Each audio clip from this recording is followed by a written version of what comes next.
Views from the 6 on a Friday afternoon where Toronto FC 2 host the Chattanooga Red Wolves to kick off Week 21 of the USL League One season. Glad to have you along for the ride on ESPN Plus. I'm Joe Malfa. History is on the line at BMO Training Ground for the Red Wolves, who are unbeaten in their last 12 matches. A result today would break the League One record, and it would maintain Chattanooga's stance atop a very congested table here in USL League One. And Toronto finds itself right in the middle of it. You look below Chattanooga and Omaha, who are setting themselves apart as the top two. 1, 2, 3, 4, 5, 6, 7 teams on 24 points. Unprecedented here in League One. You get a win at any time, you're jumping 3-4 teams. On the flip side of that, for Toronto, you come away from today without a result, and you can find yourself in 10th place. A lot to be decided as this season continues to trudge on in League One. And they're going to rely on Andreas Vaikla in goal to help them get some very important points today at home. He helped them secure a very important point on the road against Forward Madison this past week. 7 saves earned him a spot on the Team of the Week. What more can you say about what he's done this year? Mike Munoz, very proud of what Vaikla has accomplished. Right now, says he's the most focused he's ever been on his career. He wants to crack an MLS lineup, and he is showing it right now, the way he has performed in this rotation with Caleb Patterson-Sewell. And today, a tall order against the Chattanooga side that, as I mentioned, is unbeaten in 12 matches. A chance to set the League One record today. You have to go all the way back to June 12th when this streak started. 22 points picked up. 5 times the streak has been on life support. They've scored a game-tying or game-winning goal 87th minute or later. Jimmy Obleda's team will not quit. He is excited for what the future holds for this team. They've faced so much adversity, yet through it all, 12 matches unbeaten. And Jimmy Obleda believes today could yield yet another unlikely chapter of success in the story of Chattanooga's season. But Mike Munoz and Toronto FC are hoping to write a different ending. It's the Young Reds against the Red Wolves for the first time this season, coming up next on ESPN Plus.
Teams and officials taking the field at BMO Training Ground in Toronto, Ontario. Big matchup on tap between 2 teams above the playoff line. One of them in first place in Chattanooga, looking to set the record with the 13th match unbeaten for the Chattanooga Red Wolves. We look at the lineups for both of these squads, starting with Toronto. A number of players on loan from the MLS side. Marshall Ruddy, Jordan Peruzza on the back line, Luke Singh, Julian Dunn. A loaded lineup for Toronto FC as they try to extend their unbeaten run to 4 matches and look to climb the table. A win would put them in third at the end of the night.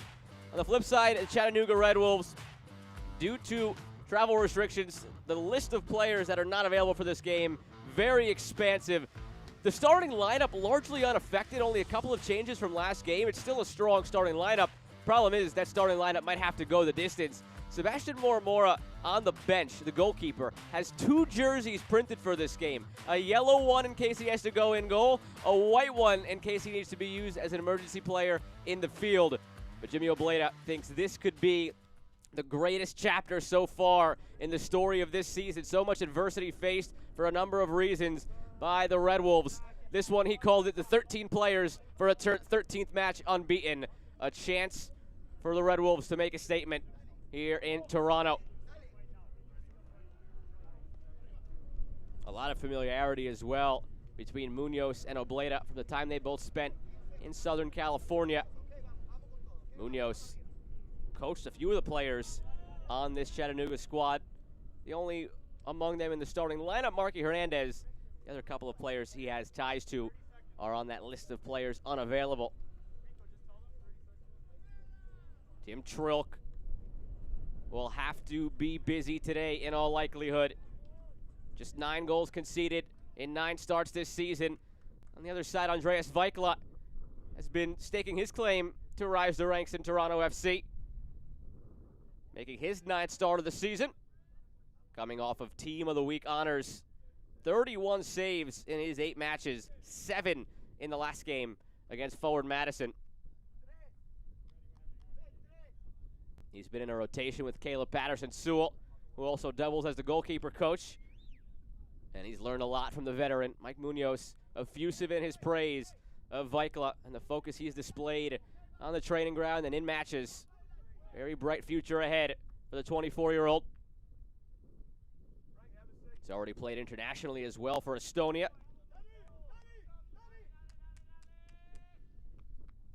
Toronto in the reds from left to right.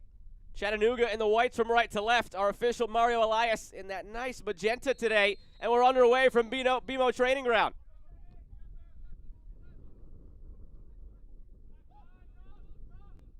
Very curious to see how Chattanooga comes out and attacks Toronto. They're a team that likes to counter. Question is, knowing the limitations on the bench, will they be more reserved? Will they pick their moments to pounce? Not right now. This high line of pressure. They're trying to strike early against Toronto. Marky Hernandez called for the foul.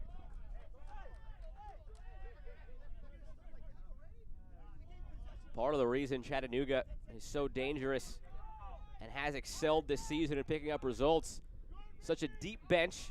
They can impact the game in so many ways right around the hour mark. They don't have that luxury today.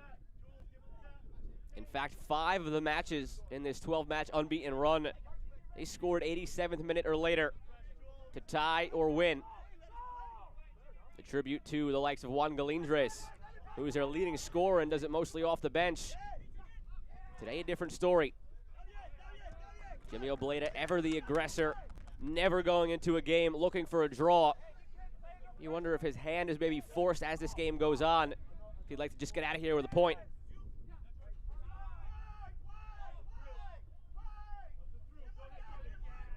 A test defensively for Chattanooga as well. That's been the one area where if you're going to nitpick, they need to improve a bit. They're among the league best in terms of goals conceded because they're limiting opponents to maybe 1, sometimes 2 goals per game, but they just picked up their 2nd clean sheet only against Omaha. You figure they might have to blank Toronto today if they want to get a point or 3.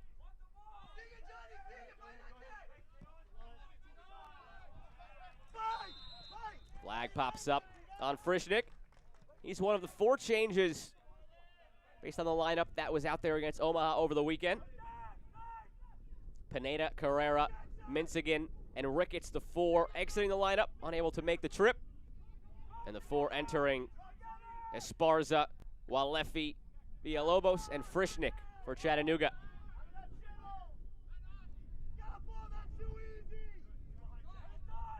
Wind, always an adventure here at BMO Training Ground as well.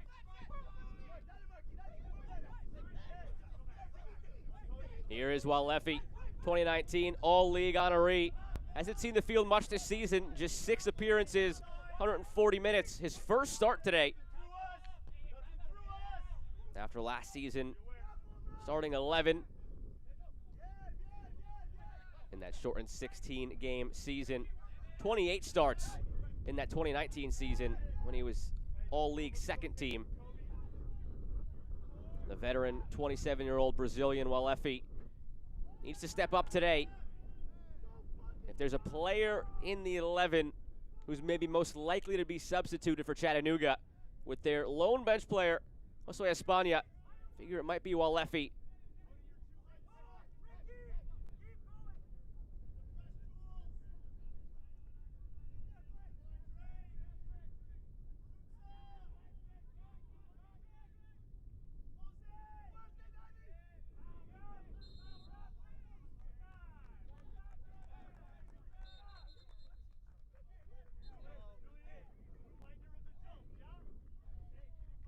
Early yellow card here for the Red Wolves.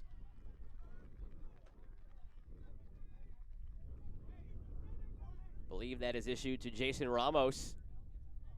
The lone player to play every minute of the season for Chattanooga. Continues that today.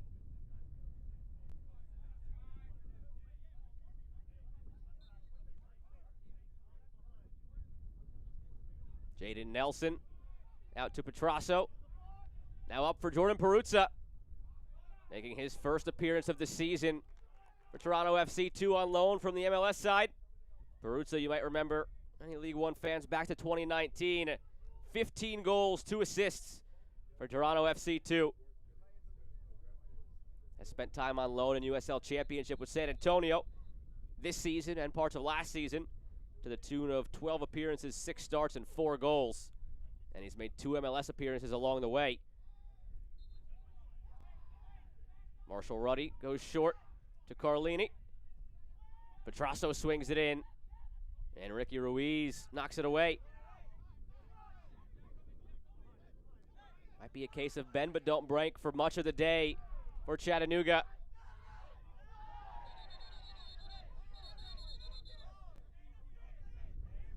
Esparza getting into it with the bench of Toronto early on. He didn't take too kindly to the way he went over and retrieved the ball. Mario Elias already having to keep the peace.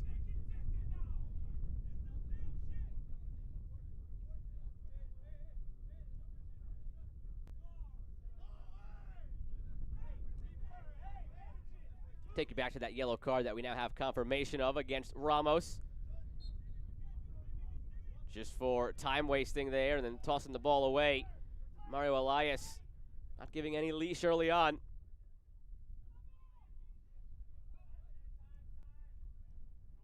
Since 1947, Select has been the leader in soccer ball quality and innovation.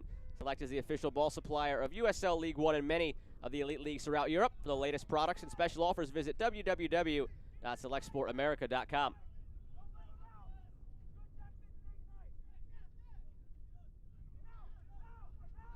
Possession, a key Mike Munoz laid out for this game. Possession and execution in the final third. Chattanooga, a team that is likely to counterpunch. They've done so well in that role this season. The more Toronto has the ball, the less chance Chattanooga has to apply that counterpunch. Simple equation, Mike Munoz said, but easier said than done. Only one team has been able to successfully navigate Chattanooga for a victory this season. That was Tormenta back in early June. Here's Nelson trying to get by Kapazuki. Tumbles into Ramos, commits the foul in the end. Munoz mentioned the potent attack of Chattanooga. And because they're so good on the counter, you can't let your guard down for even a second. Talk to him about why Chattanooga has been able to secure so many late results. As I mentioned earlier, 87th minute or later during this unbeaten run. Looking back at the film, Mike Munoz and his crew felt it was just because teams are having a momentary lapse. And this young Toronto team needs to maintain that focus until the final whistle is blown. The names orchestrating that attack, and Marky Hernandez, Ricky Ruiz, and the rest of the crew. They don't have many opportunities, but they have very good quality on those chances. They put most of them away. Very efficient and lethal in the attack.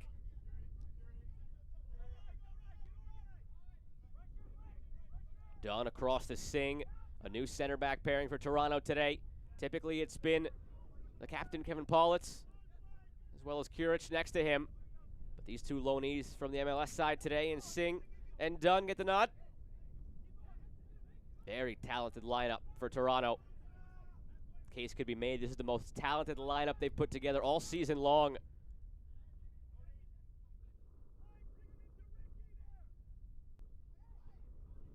Dangerous ball inside for Yates. Turns on the Jets to keep it alive. Sent over the head of Hernandez. Marky Hernandez making just his 4th start this season. 16 appearances overall. Early in the season, wasn't totally fit, coming off of an injury to start a game. More than healthy enough to go a half hour, maybe 40 minutes in the second half. But finally has worked himself into full match fitness to start to go 90. And even in the limited time he's seen, predominantly as a sub, 3 goals, 2 assists. Key component of the Chattanooga attack, as he was last season when he had a similar role, mostly coming off the bench. And last season had 4 goals, 4 assists in just 6 starts.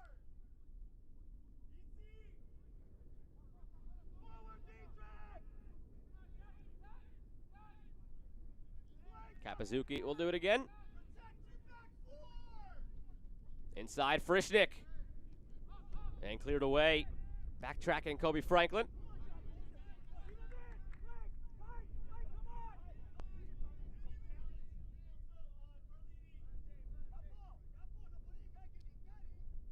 Jimmy Obleda, bottom of your screen, barking out the instructions. Hard to argue that he's not the most energetic coach on the touchline around the league. And excited about this challenge today. Knows it's going to be difficult, given the players that had to be left behind. But they've had to deal with so much this season. Injuries early on, travel issues, weather issues, playing in a monsoon at one point. In-game situations they've had to battle back from, and they've done it time and again, securing a dozen points after coming from behind this season. Looking forward to being able to sit down 20, 30 years from now and tell the story of this Chattanooga season. And today is just going to be another good story. He feels it. Felt very strongly about them coming in and defiantly getting a result in spite of the odds against them. Not often a team in a run of 12 matches unbeaten in first place in the league enters a game as the underdogs considering the circumstances, but he's embracing it.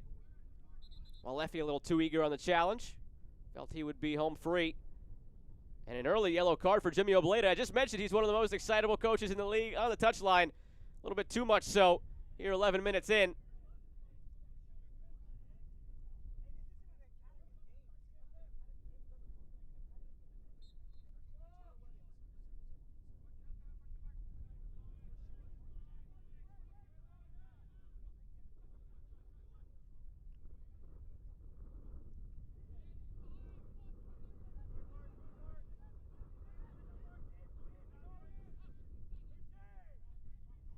Peruzza looking for an option, just chips it over the top, but the player that normally occupies that position is him. So nobody there to retrieve it for Toronto. While Leffy, heavy touch. Space closed down quickly by Carlini.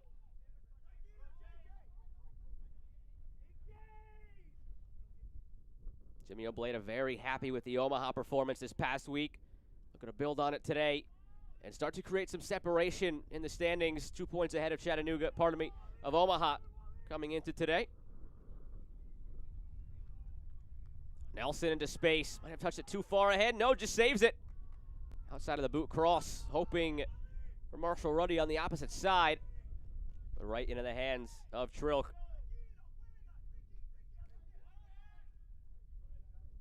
Obleda felt the win against Omaha gave this Chattanooga team an extra sense of confidence that they didn't really need based on the run of form they had. But it kicked it into a whole nother gear of confidence on their home turf against the other top team in the league in Omaha to get a win that they felt they deserved the first time the teams met on the road in Omaha. Jimmy Obleda felt they truly deserved 3 points. They had a lot of opportunities, finished as a 1-1 draw. In this most recent game, he felt they could have won 2 or 3-0. They'll settle for the 1-0 victory in the end.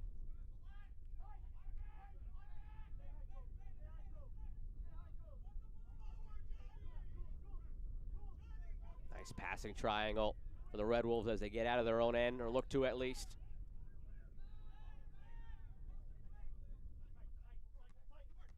Ruiz, nice move past Dunn. Yates is wise to it, helps out his defender.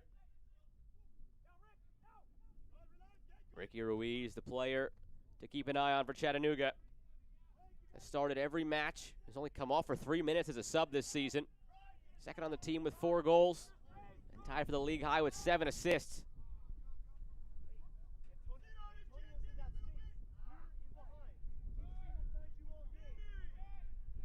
A lot of fans may be surprised at what Ricky Ruiz has done this season after seeing his role last year deployed exclusively as a left back by Jimmy Obleda. But it was a challenge that Ruiz really didn't want to take on, but only did so because he trusted Jimmy Obleda, who had coached him since the youth club level when he was a teenager. Felt it was his best way to get on the field, to get minutes. All but promised him that going forward, he would ultimately get back into his more natural, more comfortable number 10 role. Obleda delivered on that promise.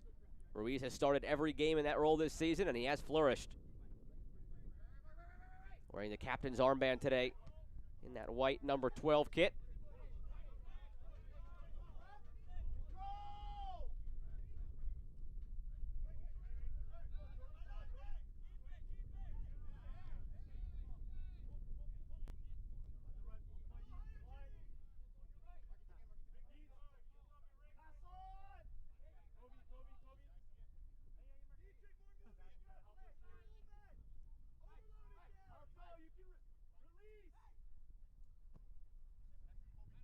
Ramos over the top, finds Esparza, can't find the touch. Apologies from the left back to his center back.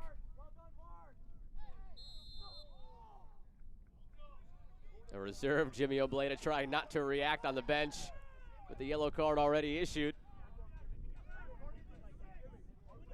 Watching him bottle up the energy over the next 75 minutes is going to be pretty entertaining. Quarter of an hour gone. Happy Mo Training Ground. Toronto 6-6-6 in 6th place. Chattanooga 8-1-8 in 1st place. Looking to extend the unbeaten run to 13 and set the all-time USL League One record, currently shared with Lansing from their 2019 campaign. Joe Malfa here with you to take in this match. Neither team has ever won in this all-time series. 3 draws dating back to 2019 when they met. Seeing a light back pass to Vikla. Had to get there more quickly than he anticipated, but did so in the end.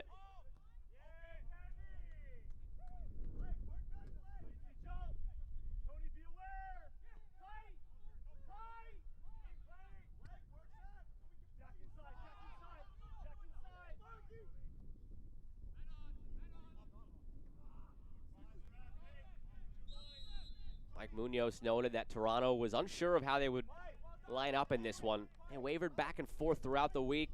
Would they go 3-5-2? Would they go 4-4-2? A lot depended on which players he would have at his disposal. They settle on the 4-4-2 to start the game, but that doesn't mean they won't change throughout. They changed during the Forward Madison game last week, and that's what helped them go ahead and get the result in the end.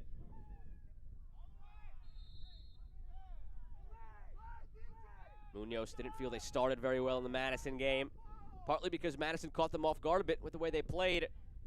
They spotted Madison 20 minutes at the beginning, is what he said, because of how off guard they were caught by their tactics. And he said that's something usually that favors Toronto. Usually it's teams that have to sit back for 20 minutes and learn from Toronto, but not that time.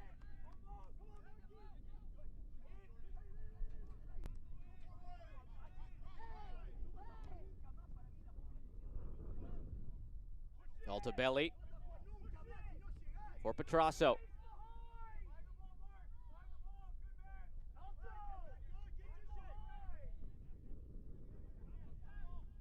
Here's Singh. He's already made a few MLS appearances this season. Nice bit of play down the flank. Altabelli cuts it across, looking for Carlini. Never got it there.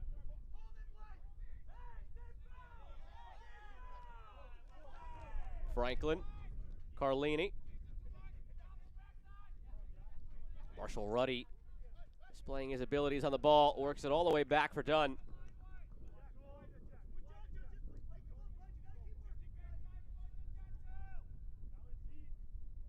Petrasso again. Here's Nelson.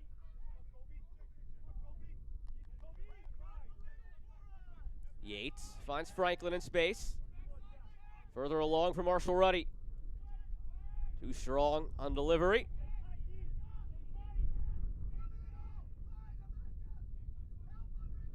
Petrasso working on Dietrich. Still Petrasso. And Dietrich knocks it out for a corner.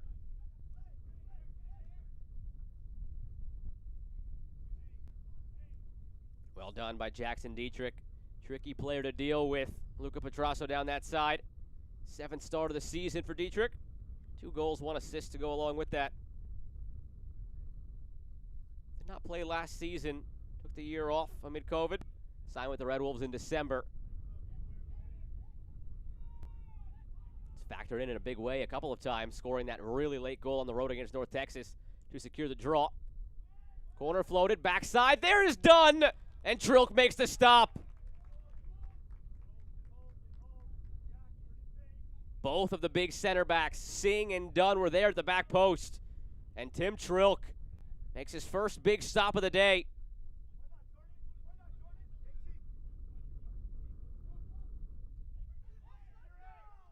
Took him a little while to get in the running for the Golden Glove race because he didn't have the matches played threshold met. After Mora began the season for Chattanooga, Trilk last year was somebody that Jimmy Obleda really wanted to work in, but never had a chance to as the season went along. This year, he finally wrestled that starting job away from Mora, and he has not relinquished it ever since. 10th start today, 9 goals conceded in the previous 9, has him tied for 2nd in the Golden Glove race.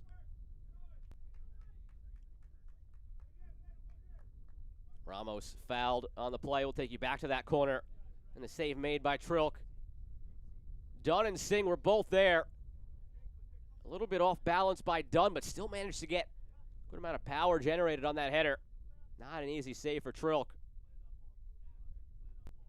Coming off his first clean sheet of the season, hitting his stride. Peruzza on the receiving end of a chat from Elias.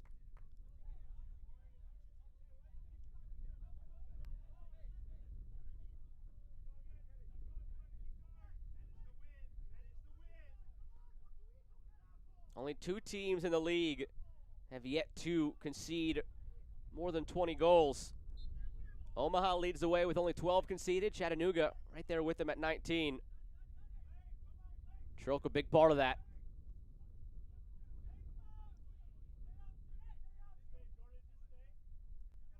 Not hard to see why Chattanooga is top of the league right now.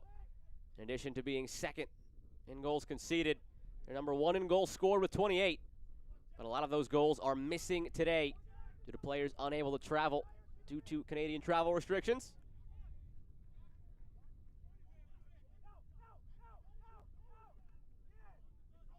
Juan Galindres, his team leading 8 goals missing. Ricketts, Carrera, Mensigan account for another 5. 13 of the 28 goals for Chattanooga left at home today.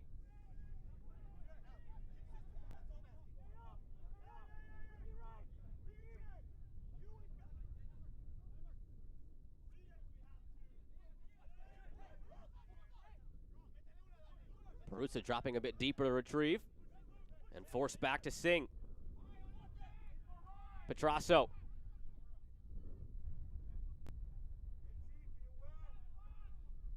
Finds Altabelli. Back to Petrasso. Pings one across. Trilk punches away. While Leffy, dangerous ball back for Ramos, but they get it clear. Frischnick orchestrating the counter. Hernandez. Taken away by Franklin and a fistful of jersey. That will yield a yellow card. Not sure if it's for the foul or for Hernandez poking the ball away. Still counts the same either way.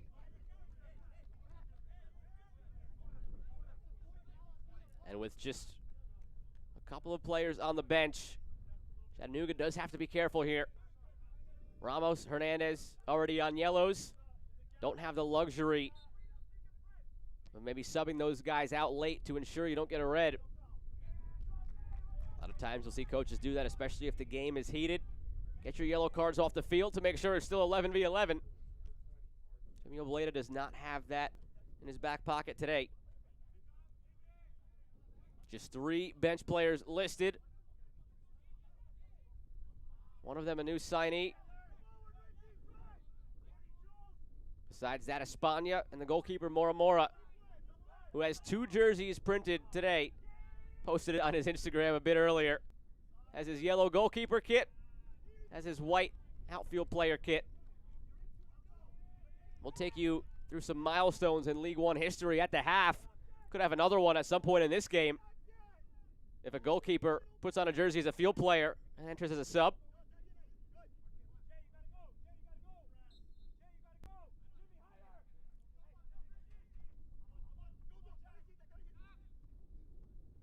Marshall Ruddy flicks it along to Peruzza.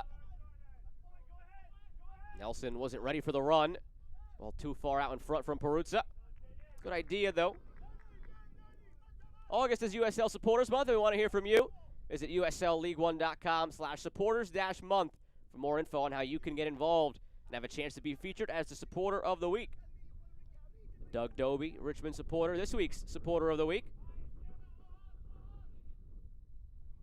Great to see the people at the park for Toronto. A lot of academy players, friends and family. Unique little environment for them here. So much support within the club, from the MLS side down through the academy. Out to support the League One side. Maybe looking to support a goal. Looking for Peruzza. Esparza comes away with it. Gives it right back to Marshall Ruddy.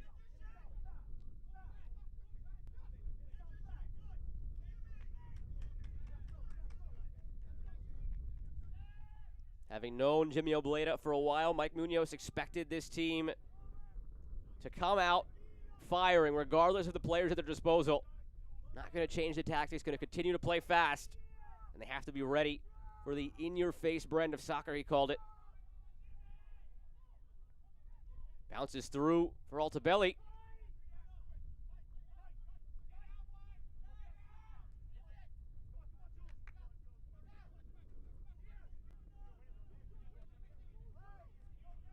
Dunn feeds it back for Vikla.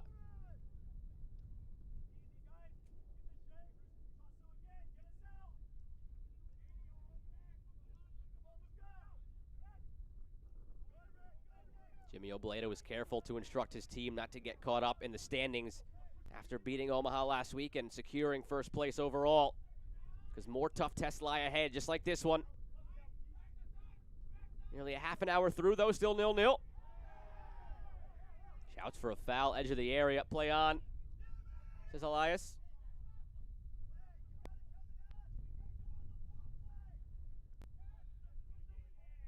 Yates takes it back for Nelson. While Leffy not giving him any room to work. Now Petrasso.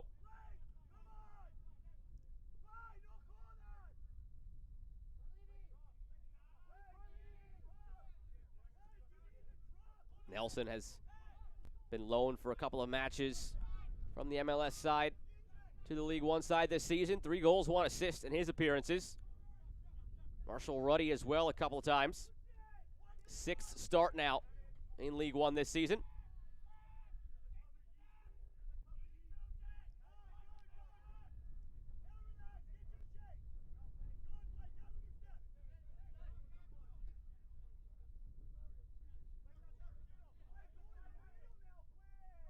Petrasso. Toronto has enjoyed some possession in the attacking third, but Chattanooga has collapsed well to it and not allowed that linking ball in the final third. Just like that, they'll get to the box, but then it's a white jersey there to clear. Foul from Petrasso as he tracks back.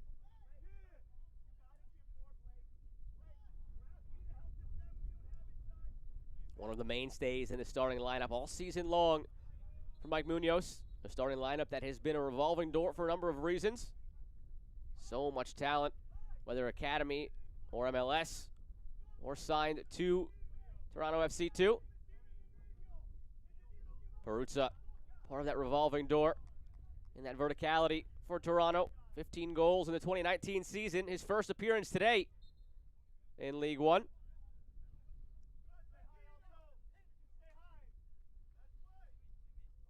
Peruzza came up just shy of the Golden Boot that season to Ronaldo Damas. Emiliano Terzaghi now leads the way with 22 goals all time in League One. Depending on how many appearances Peruzza gets down the stretch this season, he could already put himself back in consideration with those 15 after missing all of 2020 and not playing at all this season in League One until now.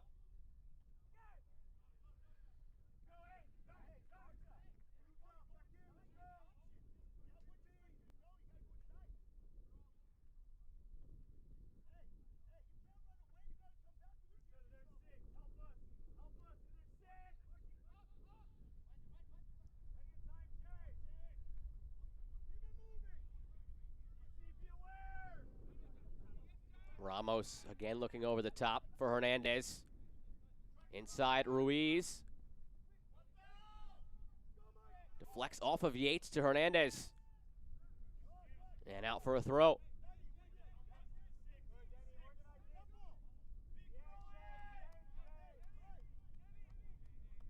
Chattanooga trying to organize in the box here for a long throw by Esparza. A look at the corner flag, though, right next to him. That strong wind here. It's blowing right into his face. Curious to see how much he can get on this. Players gathering at the penalty spot. Frischnick at the front post.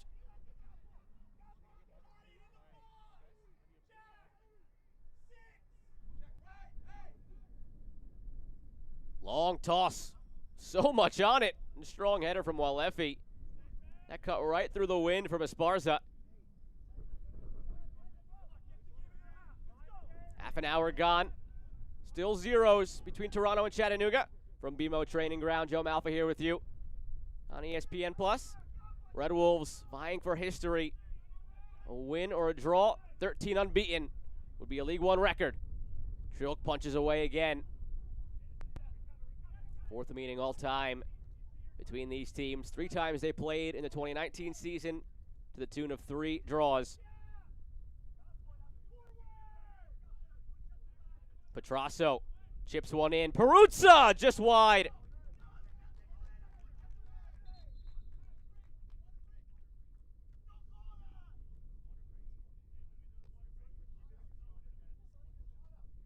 That's going to take us into a hydration break here in the first half.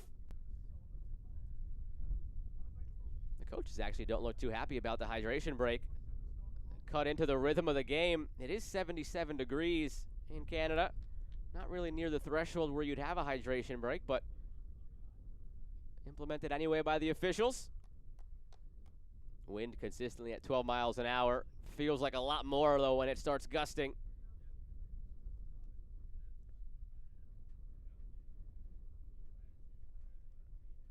Munoz, though, a chance to chat with his players while they're all over for a quick water break.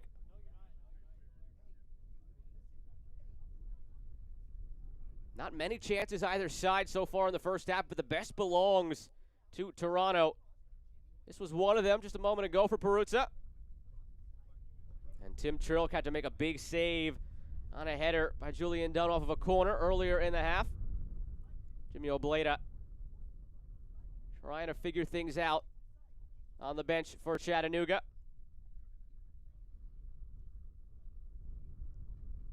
Jimmy Obleda joked that he wanted a jersey printed for himself for this one to get out there.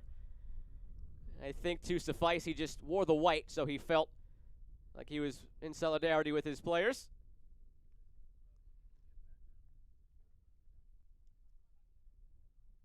Doesn't want his players to look too far ahead on the schedule and at the standings because so much could change so quickly.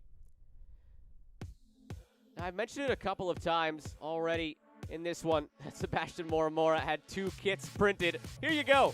Posted it on his Instagram. Chattanooga Red Wolves official Instagram reposted it. Jimmy mentioned it in our chat this week. I thought he was joking. Clearly he wasn't. Moramora could be thrust into duty as a field player if need be. Interested, though, that his keeper kit had Moramora, but his player kit only had Mora. Maybe a name change depending on the position, I guess.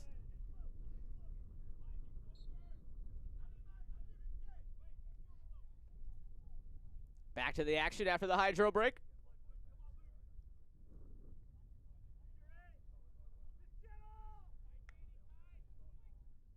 "13 guys for Chattanooga looking for a 13th match unbeaten." There was a lot of talk, of course, in league circles and on social media and whatnot this past week after Chattanooga and Omaha faced off against each other for the second time this season, with Chattanooga coming away with the victory. And Jimmy Obleda was careful not to look ahead and make sure his players didn't either. He noted that too many times in his past as a coach, whether it was he himself doing it or an opposing coach, they'd say something like, "Yeah, we'll see you in the finals." And in doing so, they get too focused on that destination rather than the journey. And all of a sudden, they finish in a lower place in the standings or get eliminated earlier on in the playoffs. Said it sounds cliche, but you truly have to just focus on the next one, especially in a league with so much parity. And to illustrate that, you just take a look at the standings quickly with 7 teams tied on 24 points. Toronto among them. Heavy tackle.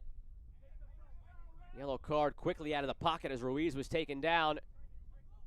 Yates shown the yellow.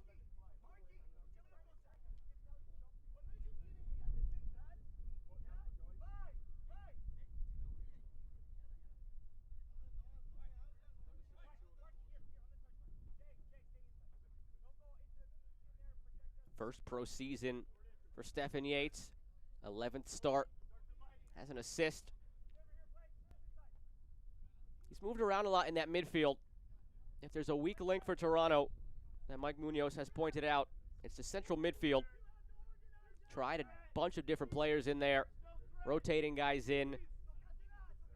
All of his guys, though, he mentioned, are mostly natural wingers, and they're really good at playing on the wing, just not very comfortable moving inside, with the exception of Dante Campbell. So Yates has been used as a winger where he's more natural. Today he's patrolled more of the center of the park.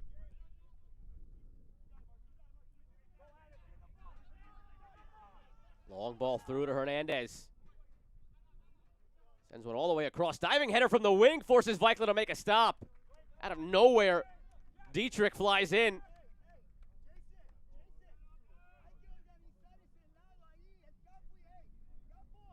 It is not a very forgiving turf surface either. Both of his elbows look cut up after that challenge.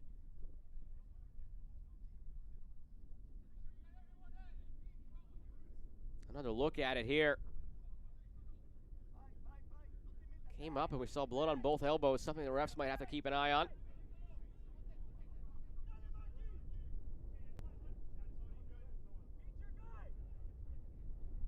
Ruiz curls it in. Nelson trying to get it clear. Hernandez commits the foul. Remember, he's on a yellow, has to be careful.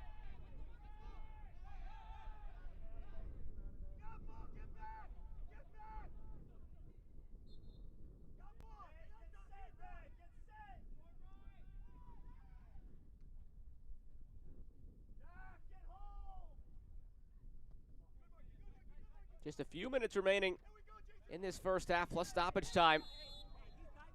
And Jimmy Obleda has to be happy with the defensive showing so far from Chattanooga. Just one shot on target, 2 shots allowed in all. That was the one area where he felt his team needed to improve the most. Pleased with the way it's looked the last week and a half. allowing 1 goal to North Texas on just a brief mental lapse and shutting out Union Omaha. Emphasis in practice has been defensive, and it's starting to pay off for the Red Wolves. Scary to think that this team could have another gear to hit if they improve the defense. Already with just 1 loss on the season, 8-1-8 in first place. If the defense catches up to the offense, good luck to any team who has to face the Red Wolves down the stretch.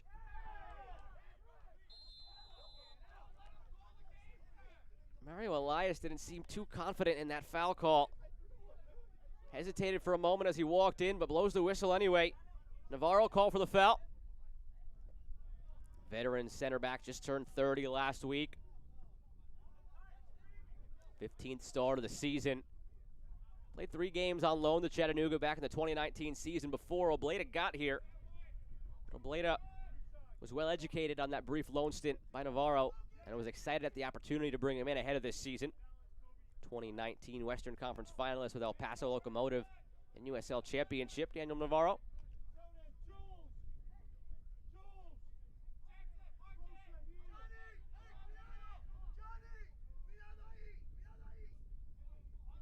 A lot of space on this right side. If either Franklin or Petrasso want to make a quick run instead of delivering a ball. Esparza breaks away from the pack of players, it seems, in case that run is made. Chipped by Franklin, and Trilka's there. So tough when you're dead center of the field like that to create an angle, to loft the ball in, easy for the keeper to read.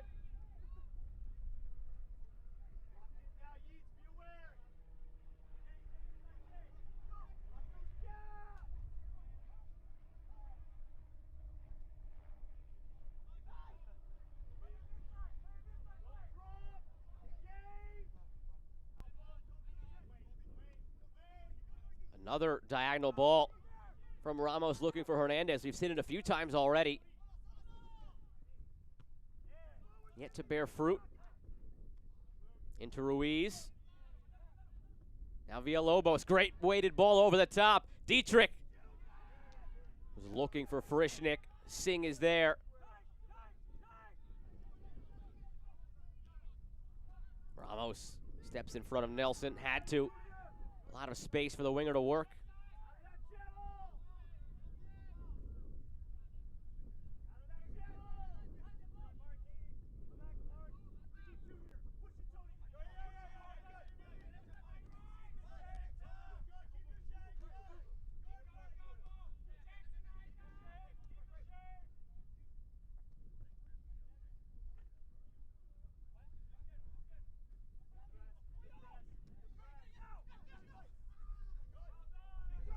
Good spell of ball movement for Toronto. Results in a pass that goes astray.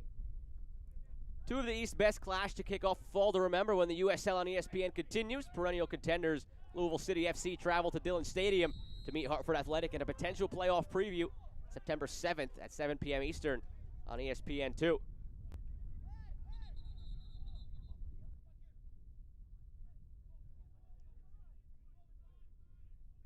Elias bringing Ruiz in for a quick talking to.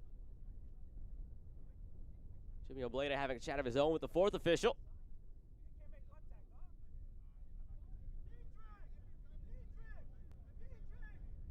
Ramos, Hernandez, the 2 players with yellows for Chattanooga. Jimmy Obleda has one as well. Stephen Yates, the lone yellow-carded player for Toronto so far.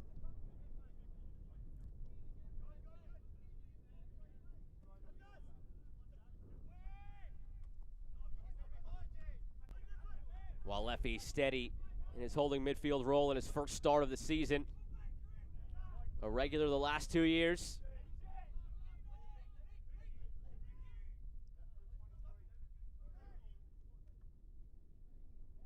Ruiz. Franklin is there and commits the foul.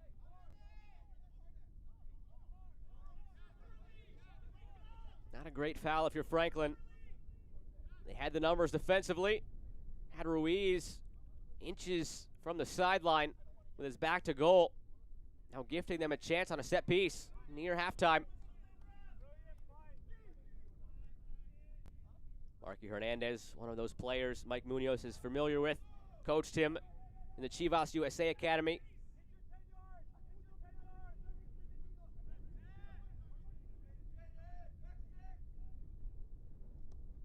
Ruiz, the league's leading assist man, delivers. Peruzza helps clear it away.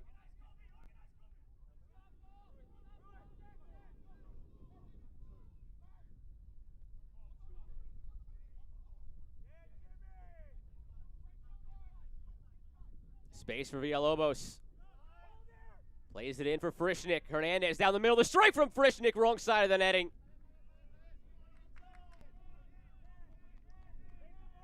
Frischnick, a player who hasn't gotten going yet this season. A lot of options up top for Chattanooga. Minsigan, Galindres. Just a 9th start, 13th appearance for Frischnick. 1 goal, 1 assist. They expected more from him after scoring 6 goals in 16 games over the last 2 seasons at the USL Championship level. But an opportunity today with neither Galindres nor Minsigan able to make this trip for Frischnick to stake his claim to the role.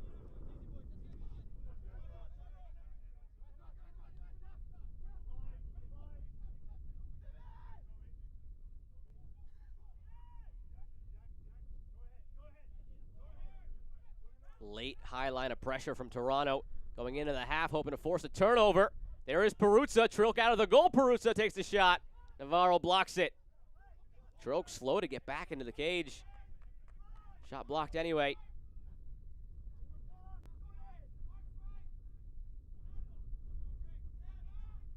Ruiz gives it away to Franklin.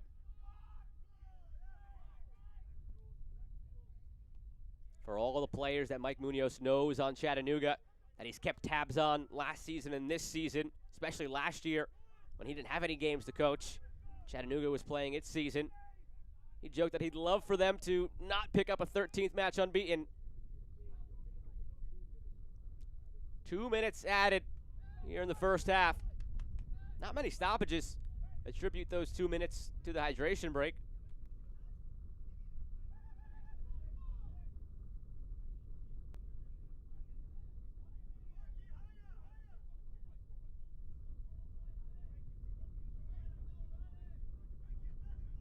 So far, so good for Toronto and setting out to do what they wanted to do possession-wise. 60-40 in their favor.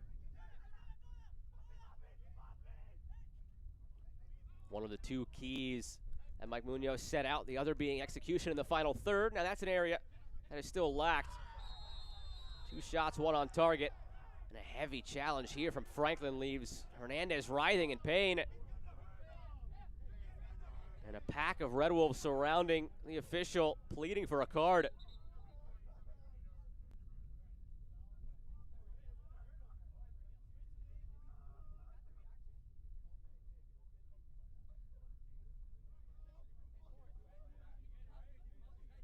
Franklin does pick up a yellow card in the end. Hernandez still in a lot of pain on the ground.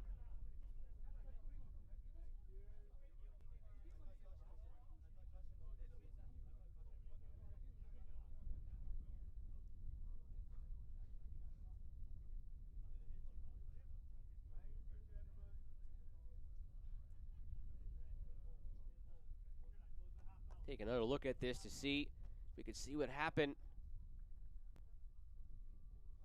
Initial challenge from Franklin caught the right leg, and pardon me, the left leg, but it's the right leg Hernandez is holding at the end there. You see all of the weight of Franklin collapse onto that leg of Hernandez. Good to see him up and walking it off,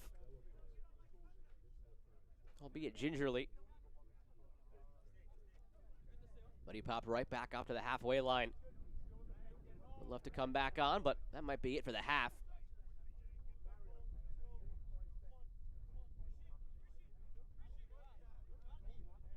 Two minutes have come and gone.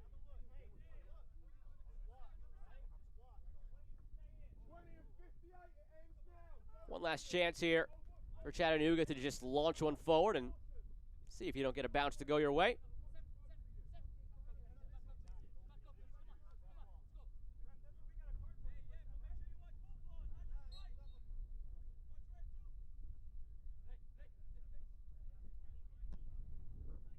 Lofted by Navarro. Frischnick puts it in the middle. No white jerseys in the area. Hernandez to Ruiz. Hernandez looks to be all right.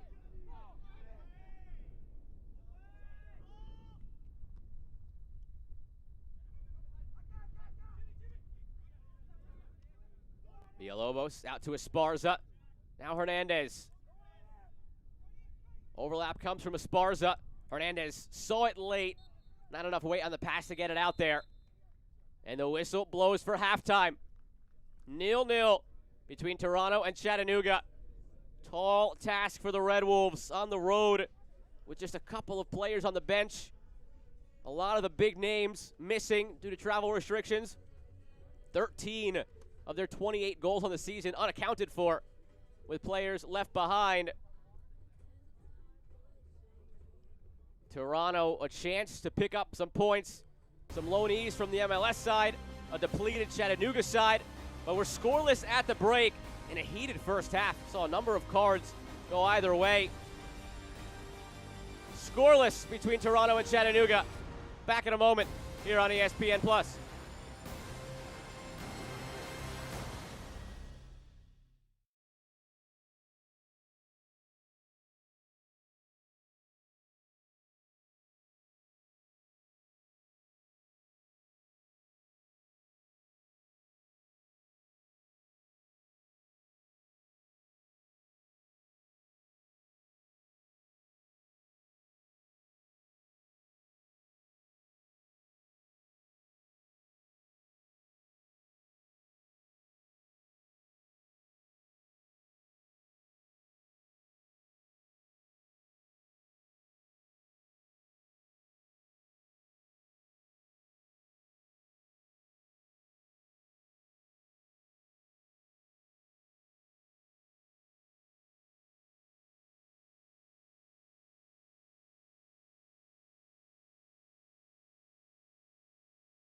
Halftime at BMO Training Ground. Enough from our game for a moment. Let's take a look back at the first 20 weeks of the season because some history has been set in USL League One.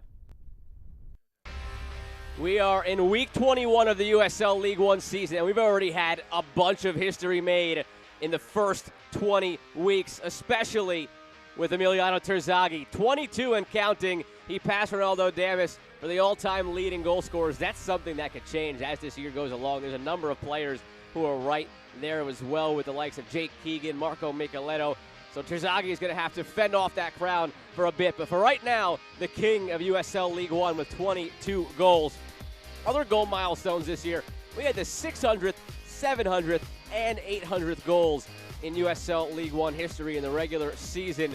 Starting with Curtis Thorne on May 1st. Got things going against FC Tucson at home in a game that Tormenta would go on to win. And then Garrett McLaughlin, June 16th, not too long after that, against Fort Lauderdale. He's got 8 goals this season, and one of them a historic one, number 700, in a game that finished 2-2. Then 800, Emiliano Terzaghi, one of his 22 in USL League One history, came against Tormenta. Tormenta's been involved in a couple of these. Got the 600th, the 800th goes against. More from Tormenta in a second with one of their players as well. But on July 24th, 800. So we're well on our way to 900 and maybe 1,000 depending on how potent these offenses are down the stretch here in League One. I mentioned there'd be more from Tormenta. Marco Micheletto, 9 goals and counting this season. That's the single season record for Tormenta player to date, and he still has a couple of months to add to that as well. If he keeps playing like that, looking like that, he will be on his way to double digits. Some penalty kicks as well have helped him out, but you know what? They all count the same in the end when you look at the final tally. Also, the 300th match of the season, Richmond and Fort Lauderdale on July 17th. So whether it's goals, whether it's matches played, and of course, why not? Terzaghi will eventually get into the scoring of this one too. Emiliano Terzaghi, you're seeing him as a theme here. Last year, Aaron Sawatsky said he wanted to unleash him on USL League One. Well, he's been unleashed on this halftime package at least, with the goals and with Richmond featuring heavily. Now it's on to Chattanooga. 12 matches unbeaten. That ties the record in USL League One. They did it in style with a win over Union Omaha in a battle for first place at home this past Saturday night. Lansing had that 12-match run back in 2019. Chattanooga are 5-0-7 on the run after a 3-1-1 start to the season, and they've battled back in so many games as well. Late goals to equalize, to win. The latest of those came 90+7 against North Texas. They had a 90+5 against North Texas as well. They're doing it in all sorts of ways as the streak rolls on. Largest comeback as well. Told you there was a heavy dose of Tormenta, and this one was very uncharacteristic of Greenville. The largest comeback in League One history. First team to win the game after going down by 2 goals. Biggest rivalry in the league. Tormenta Greenville, 2-0 lead at the half for Greenville. 3 goals in the second half for Tormenta. We saw that one already from Micheletto. It was a big one in terms of his track record this season and a big one in terms of the history of League One. A 3-2 victory for Tormenta. A lot of milestones already in the bag. Plenty more to come with so much time remaining in this season as we go through October.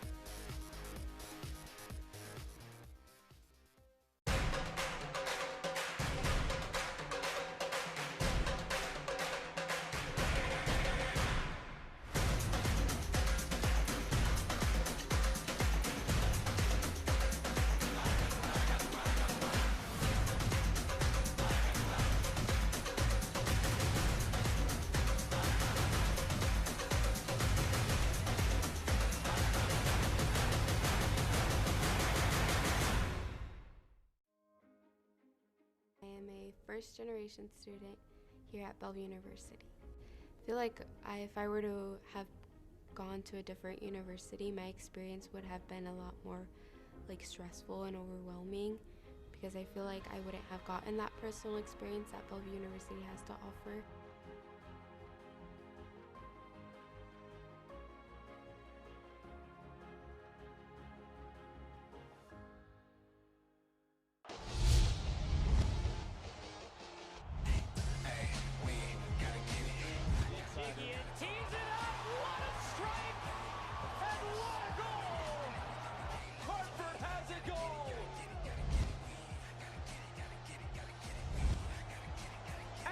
City double their money, and how sweet the sound in Lynn Family Stadium.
Is almost over. If you want to be like Doug Doby and be the supporter of the week, go ahead in that link and find out some more.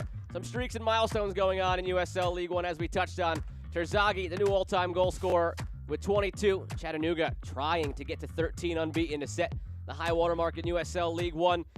Player of the week this week, Gio Calixtro, a hat trick for FC Tucson. Plenty of representation in the team of the week from our game today here in Toronto. Vicala gets on the list. Ramos, Ruiz on the list. Marco Micheletto makes the list as well. He is on Terzaghi's heels for that all-time goal scorer achievement. On the heels for the Golden Boot as well. Only 3 goals back. Marius Lomas stuck on a dozen for quite some time now. Terzaghi wrestling first place away. Greg Hurst in the mix as well. Assist race a lot tighter. Ricky Ruiz's hat trick of assists from a couple of weeks ago ties him with George Acosta. That, of course, entering today. Those two will battle the rest of the season. It seems a 2-horse race. Really, right now, it's a 1-horse race or a 1-owl race with Rashid Nuhu flying away from everybody else.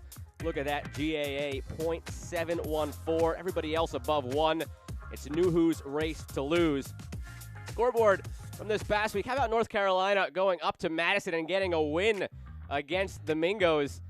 It was a tough week for Forward Madison, a late concession against North Texas as well to take a point. The big result, Chattanooga beating Omaha and taking control of first place in the league. Richmond beating Greenville, a big one as well. And Richmond trying to get on the board against North Carolina this season. These teams have met 9 times historically in USL, whether championship or League One.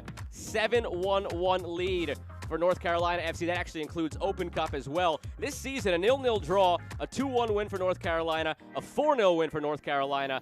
Richmond trying to avoid a winless slate against North Carolina. Robbie Cristo has dominated Richmond this season. That coming up 6:30 right here on ESPN Plus on Saturday. And we have 4 games on this Saturday in USL League One. A big Week 21. We got things going on a Friday afternoon in Toronto, and that's where we'll finish up with 45 more minutes between the Young Reds and the Red Wolves.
Back here at BMO Training Ground, fans in attendance, friends, family of the players, and some Academy products as well for Toronto FC.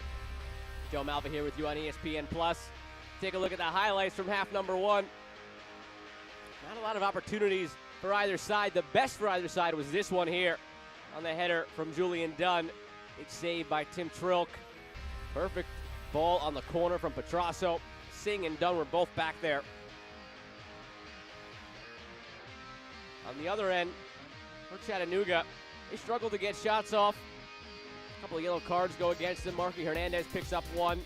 Jason Ramos picked up the other. On the bench, Jimmy Obleda picks one up as well. 32nd minute. Nelson, Petrasso combine. Peruzza Flick with the left foot.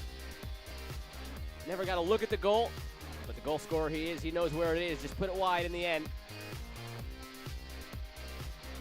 Then later in the half, long ball out. Marky Hernandez. Just one of the better chances of the half for Chattanooga, and still only a half chance at that on the diving header from distance by Dietrich. 7 combined shots, 3 on target. Toronto controls the possession battle. That's something they wanted to do. 5 total yellow cards, story of the half. We'll see how this goes in half number 2. Remember, Chattanooga, depleted bench. They have to be careful, cannot afford to pick up a second yellow, either of those players. And Jimmy Obleda does not have the luxury of subbing them out to get them to safety. And we're underway in the second half. Toronto from right to left in the red, and Chattanooga in the road whites. 45 minutes for Chattanooga to set the all-time USL League One record for longest unbeaten streak. They came in at 12, tied with Lansing for 2019. They could exit with 13. A win, a draw would suffice.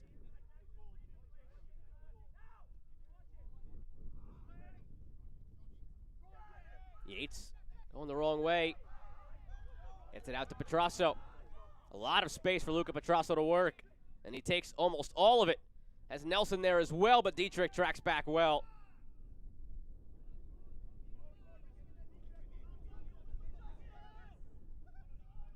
Interested to see what the identity of the second half is. At what point would Jimmy Obleda and Chattanooga maybe be satisfied with a point, sit back and defend it out? But on the flip side of that, it's just not something that's in their DNA.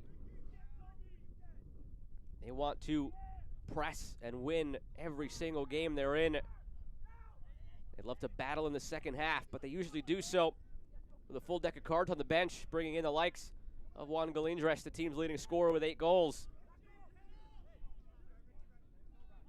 Espana and Moramora, the only 2 players on the bench that have seen minutes this season, and Moramora, the goalkeeper.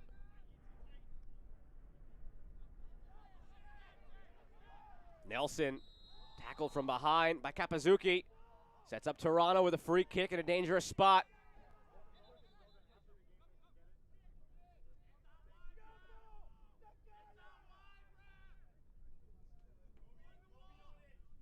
Expect a lot of possession from Toronto in this second half. Previously on this field against Richmond, against Greenville.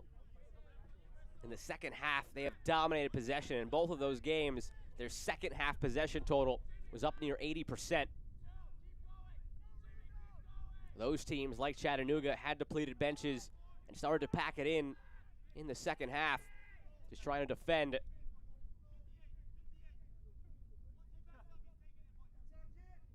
Petrasso and Franklin stand over. Franklin might want to try a shot to the near post here with the way Troca's leaning.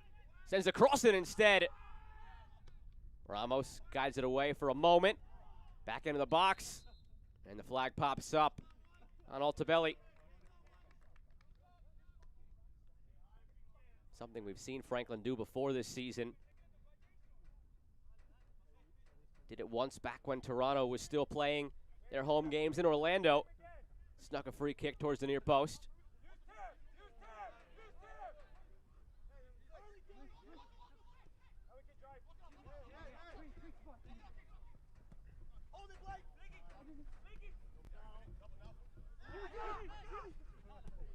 Villalobos. Out to Kapazuki. Space for the right back. 3 white jerseys gathering top of the box. Kapazuki sends it that way. Frischnick lays it off Ruiz.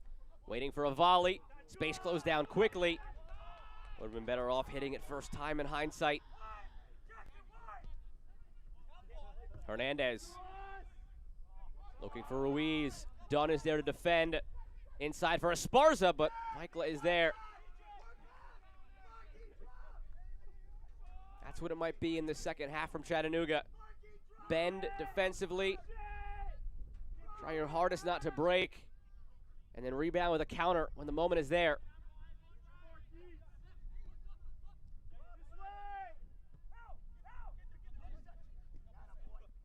Good first touch by Petrasso. But Dietrich closes down the space.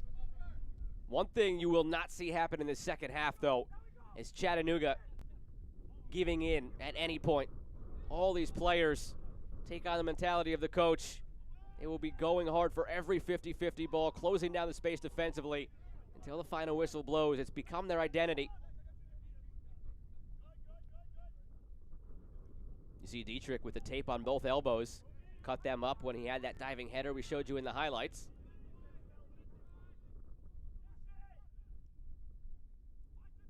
Marshall Ruddy has it knocked away by Hernandez.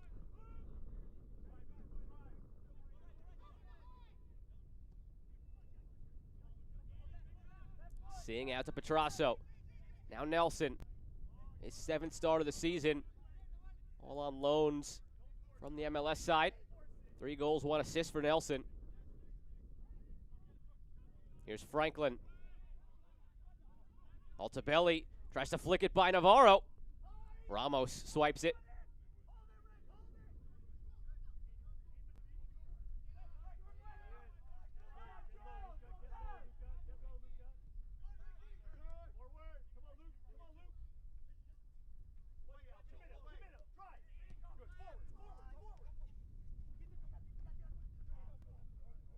Petrasso wins the throw. We saw Chattanooga try a long throw in the box from there earlier. Not the case from Toronto. Quickly back into play. Right back into their game model. Possession around the back, around the outsides, waiting for the proper moment for the incisive movement.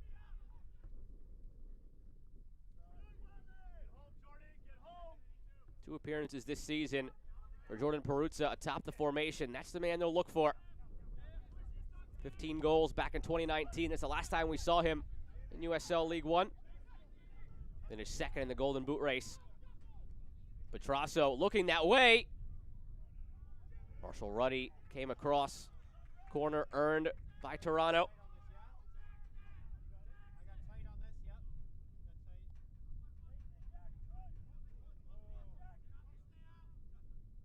Marshall Ruddy will deliver.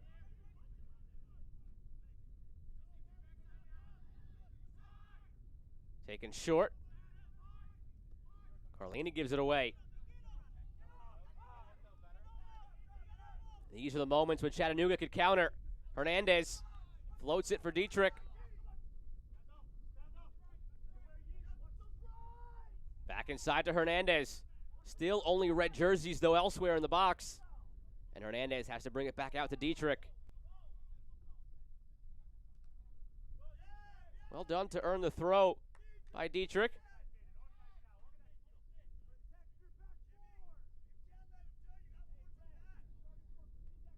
Players beginning to warm up down in the corner for Toronto. Garrett McLaughlin among them. Team high 8 goals this season. But it's been a while since he grabbed one of those goals. And with the other talent in the pool for Toronto, he's fallen out of the starting 11.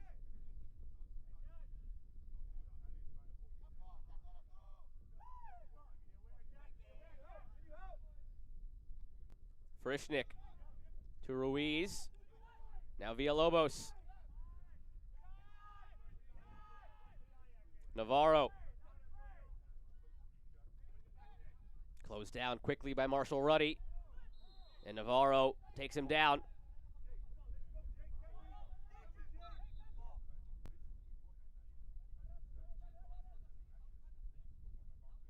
Slow to get up, Marshall Ruddy. Just 17 years old. Started in the Toronto Academy back in 2016 at the age of 12.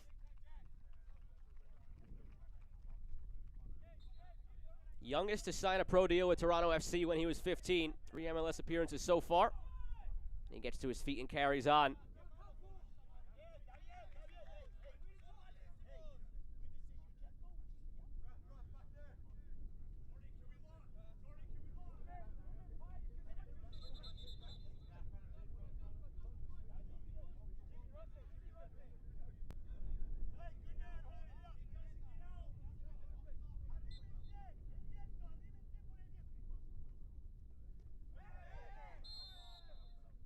Yates a little too eager, takes down Ruiz.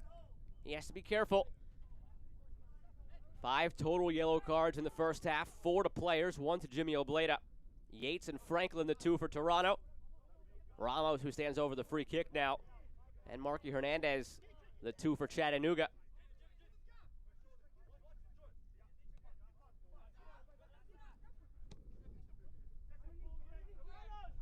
Over the top, looking for Frischnick. It falls through. Frischnick! That might have been the best chance for Chattanooga to steal one and go ahead.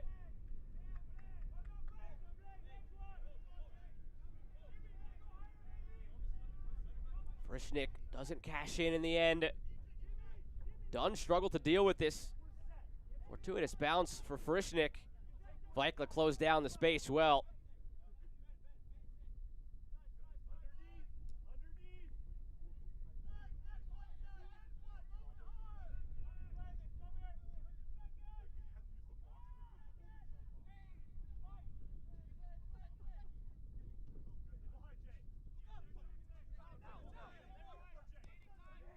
Nelson touches it way too far ahead. Can't watch the match? Turn on Sirius XM FC 157, North America's only 24/7 source of soccer radio, featuring Ray Hudson, Tony Miola, Rodney Marsh, and USL All Access with Mike Watts and Devin Kerr every Tuesday night at 7 Eastern. You can also hear live action from the USL, MLS Premier League, and more, all on Sirius XM FC 157 and the Sirius XM app.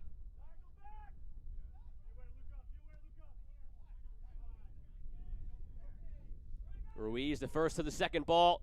Space opens up for Ruiz. Closed down by Singh.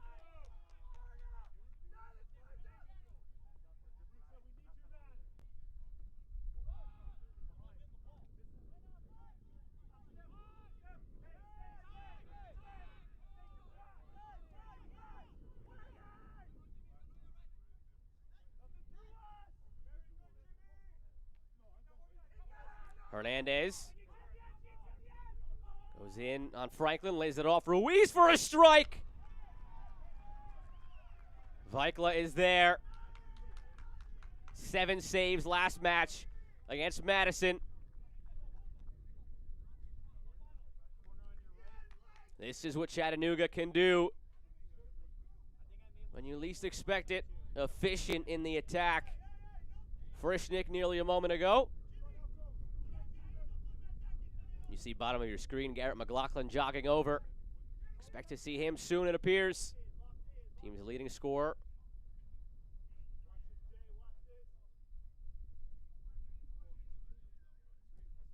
Ruiz floats it in. Free header was there for Ramos.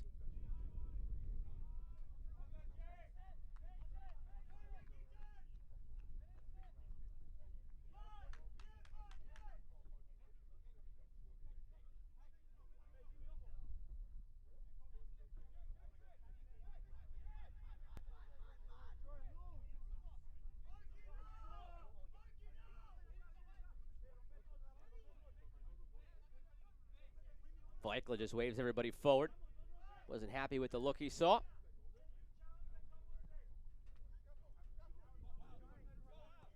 Not the best goal kick in the end.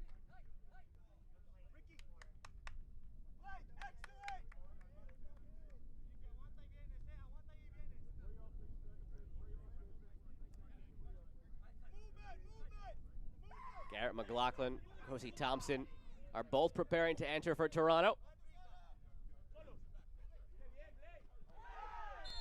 And Frischnick holding his left foot. Had it stomped on. It appeared by Singh. Mario Elias blows the play dead. Free kick coming for Chattanooga.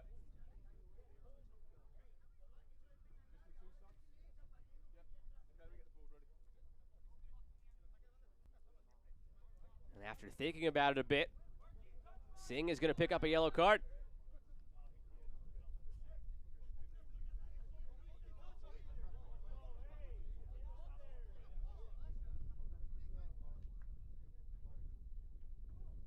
A few MLS appearances and a goal so far under his belt this season.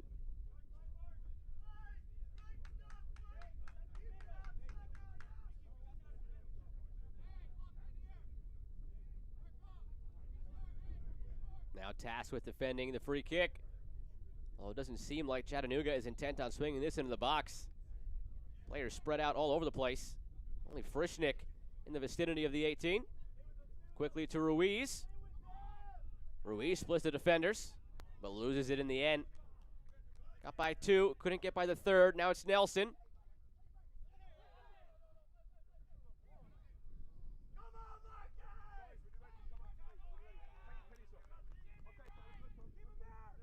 Nelson still carrying and earns a throw.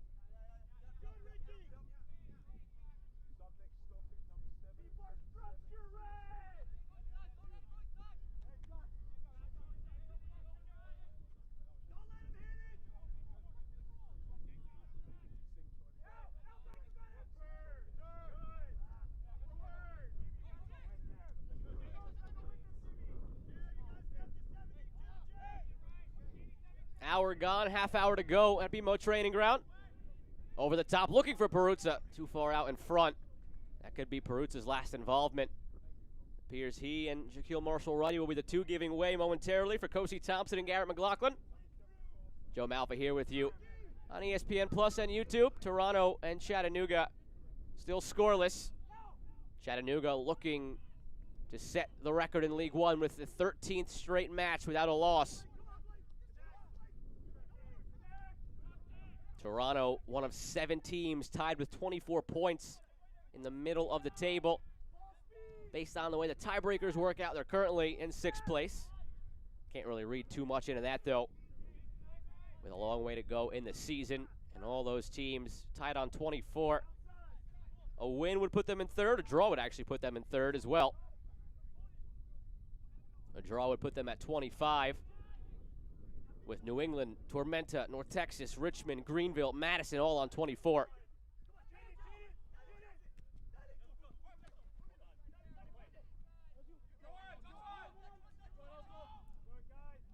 Altabelli pressuring.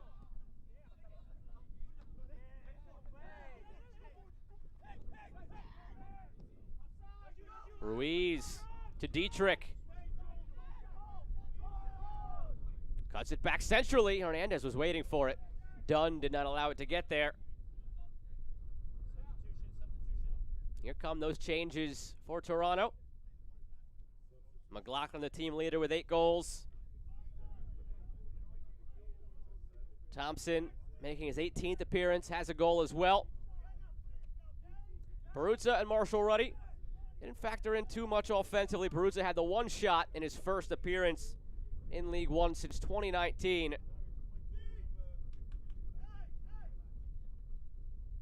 Both like-for-like changes. Thompson will slide in on the wing, and McLaughlin will go up top where Peruzza was. Jimmy Obleda had a lot to say about Kosi Thompson and how he can affect the game from the wing. So as this sub is made, you can imagine Jimmy Obleda's radar is going off.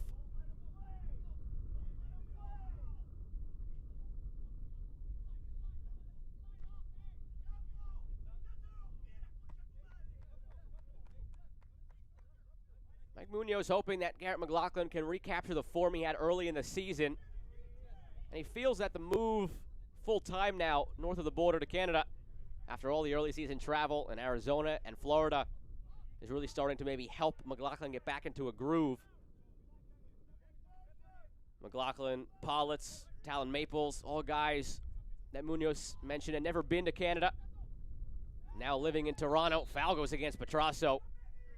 All those guys finally getting to experience Toronto safely as the city opens up a bit more. And it's been really fun for all of them to take their mind off of soccer a little bit after a couple of months of all soccer all the time, living together in a traveling bubble across the country. Been able to immerse themselves lately in the city of Toronto, embrace the culture, embrace the town. Actually took in a Blue Jays game this week. Sadly, the Blue Jays were blown out in that game, but should have been fun nonetheless for the crew to get out there. And the same goes for Mike Munoz with his family now in Toronto as well. It's allowed them to loosen up a bit, get back to some normalcy after living out of hotels in Arizona and Florida. Ruiz swings one near post. Knotted down by Yates. Altabelli finds it.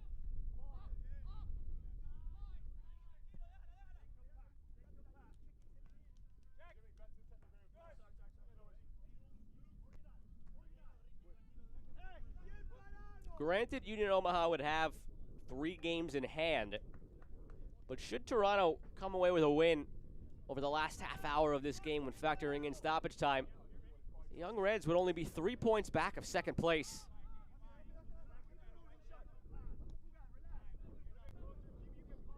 At the same time, they'd only be 3 points ahead of ninth place. A testament to the parity in the league, but within striking distance of the top of the table, Toronto, if they could come away with 3 points.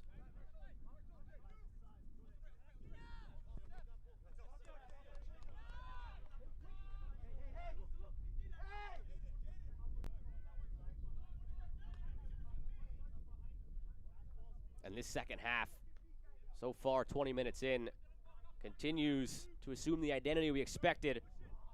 Chattanooga just sitting back, trying to conserve as much energy as possible with the lack of a bench. Allowing Toronto to have the possession. Densely packing in, defensively maintaining that shape, making life difficult for Toronto, who has freely moved the ball around the midfield.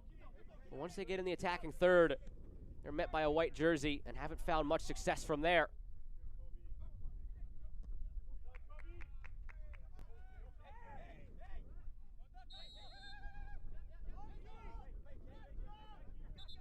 McLaughlin whistled for the foul.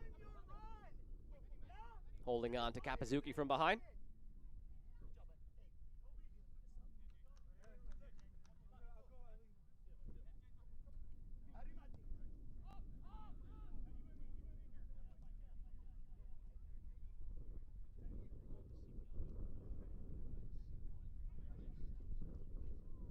Only 1 clean sheet this season for Toronto, 2 for Chattanooga.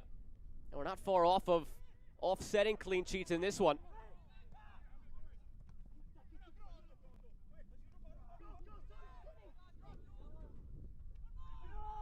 Frischnick to Dietrich, has Hernandez in the middle. Second time now that it's worked out like that with Dietrich in space, but unable to get it past Singh.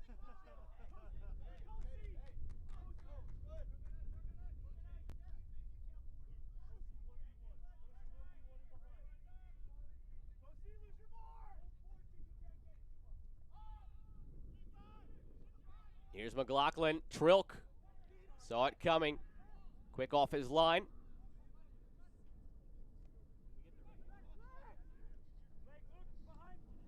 Trilk now seeing his goals against average in live time dip below 1. At this present moment, that makes him the only player not named Rashid Nuhu to have a sub-1 GAA.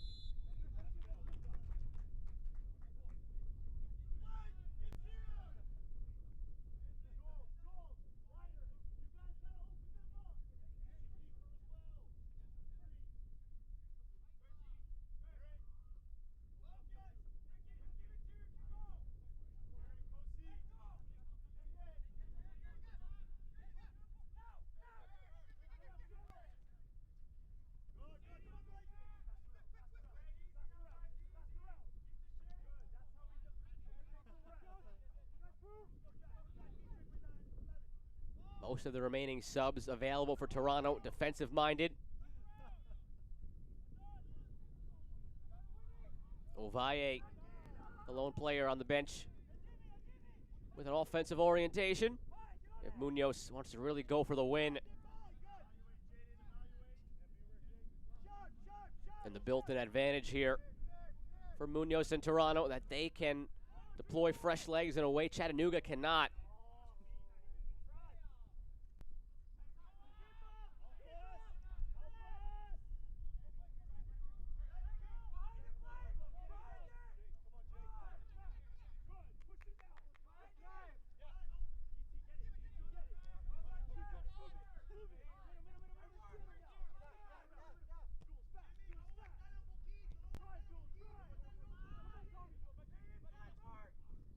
Dunn, nice feed through to Altabelli. Over the top, it's Thompson. Thompson cuts it back, was hoping McLaughlin would get there. But a few yards away as Ramos cleared. Perfect challenge put in by Franklin to win it back, though.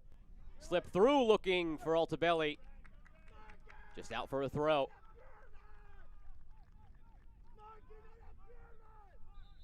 While Leffy goes down here in the 70th minute. I mentioned earlier in the game, if there was a player most likely to need one of the only subs Chattanooga has on the bench, Josue Espana, it would be Leffy. 6 appearances this season, only 140 total minutes, making his first start today. 28 starts, all League One second team in 2019, 11 starts last season out of the 16. But this season, his time has been sparse.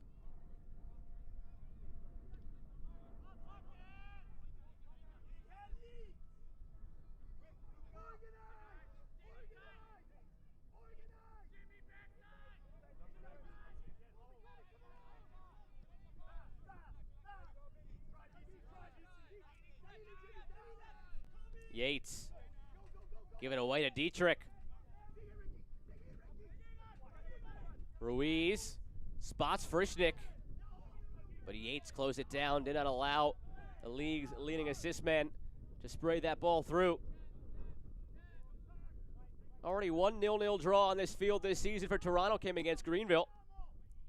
And they only gave up 1 goal against Richmond.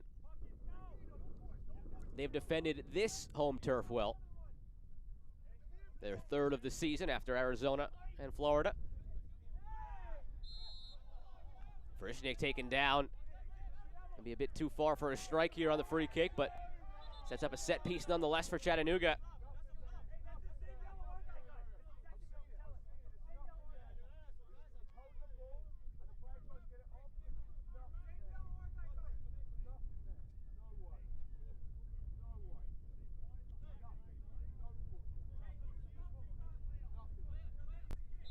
Foul went against Dunn. There was a scrum after it that left Altabelli on the ground.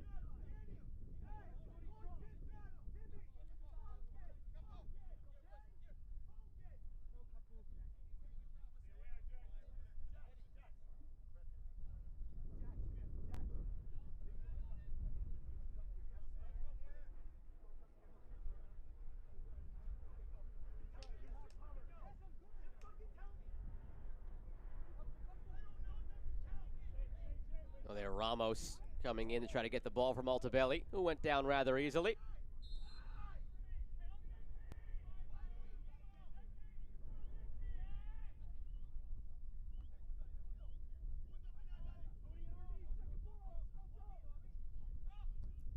Ruiz swings it into the end line. Ramos had his head on it. Don't know how many more opportunities like that Chattanooga will get in this one, as they maintain their defensive shape and just look to counter. That's already 3 really good opportunities in this second half now that haven't given Vikla too much trouble.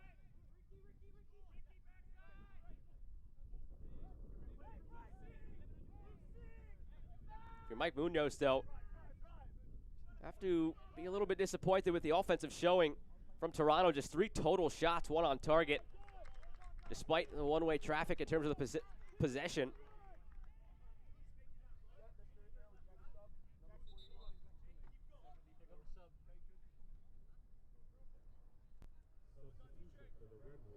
Here is a change for Chattanooga.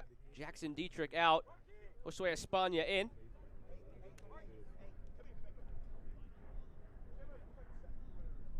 So for now, while Leffy does carry on, and he might be forced to, with that being the real only sub Chattanooga has at their disposal.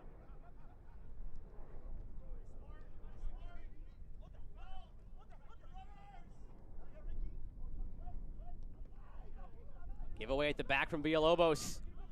Can Toronto make him pay? Carlini the strike. Tipped over the bar by Trilk.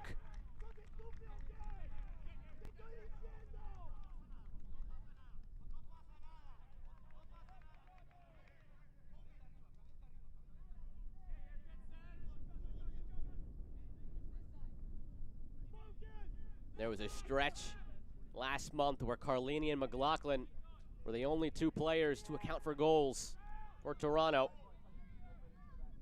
Carlini has 3 to go with an assist. Now Petrasso over for the corner. With a quarter hour to go, Petrasso swings it in. Trilk finds it. Wanted to spring the counter quickly, but all the jerseys committed back defensively. He'll have to hold it up.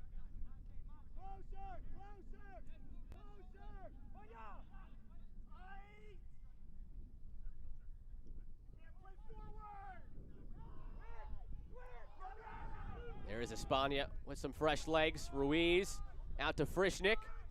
Flag stays down. Back to Ruiz. Hernandez and Espana in the box. Dunn comes away with it. Hernandez pounces to the loose ball. Nice flick past Dunn, who recovers well. Both center backs on loan today from the MLS side. Dunn and Singh both have looked very strong in the middle.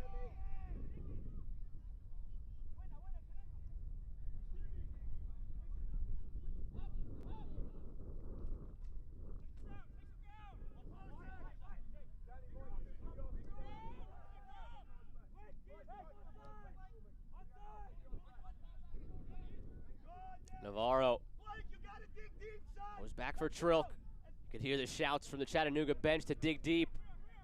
This would be the guttiest performance of the season, and that is saying something with the track record Chattanooga has this year. Taking nearly a dozen points from a losing position.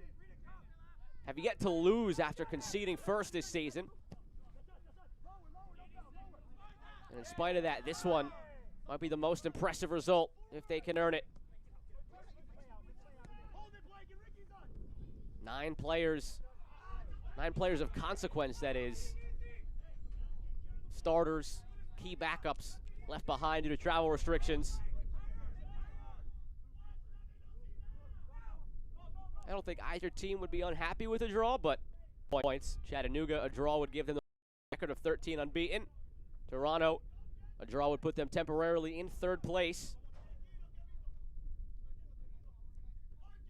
United Soccer League, all its clubs in League One and its players stand together in support of diversity, inclusivity, equality, and compassion. For more information on the USL's commitment to change to the United Against Racism campaign, visit uslsoccer.com.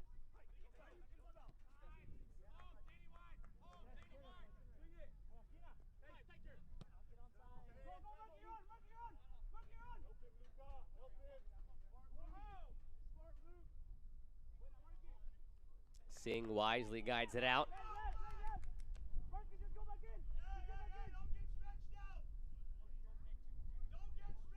Big Saturday ahead in League One with 4 games, starting with Richmond, North Carolina. Tormenta, Fort Lauderdale, all those teams right in that middle of the pack. North Texas among them with 24 points. Tucson, Greenville ends Saturday. Greenville in uncharted territory. A couple of spots below the playoff line on 24 points. Flag goes up on Frischnick.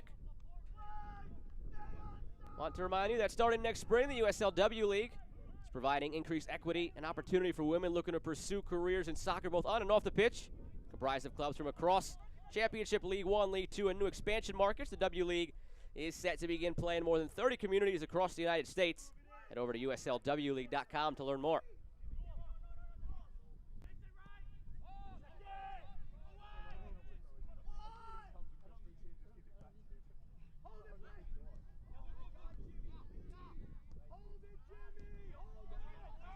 Right idea from Singh, trying to slip it through for Yates. Wins it back now for Carlini. And Carlini taken down by Ruiz. Play on. Villalobos, slick move past Altabelli.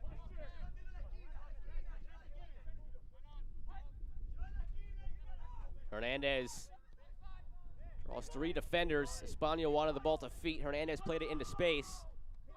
Toronto says thank you very much. Nelson can't get past Ruiz and comes up hobbling as well.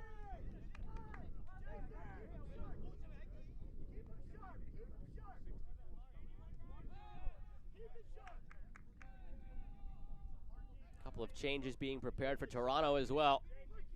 Already have made 2. They've got 2 windows and 3 changes remaining.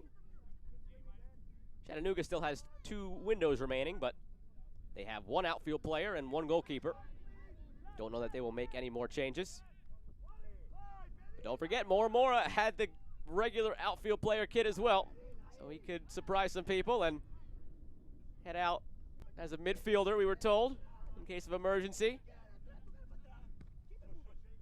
Wonder if he'd remembered to take the field without his goalie gloves on. Over under a minute before he accidentally handles the ball as well.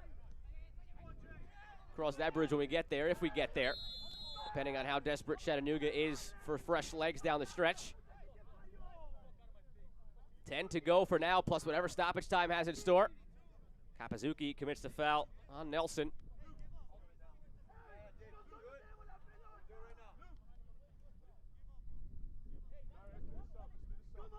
Luke Singh is trotting over to the sideline. Kevin Pollitt's up and ready to check in. The board reads Altabelli. Singh was the one to jog over.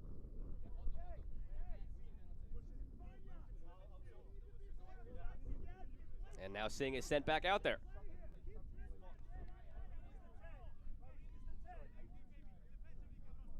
This is going to push Toronto into a 3-5-2 here. Dunn, Singh, Pollitt at the back. Franklin and Petrasso will now join the midfield.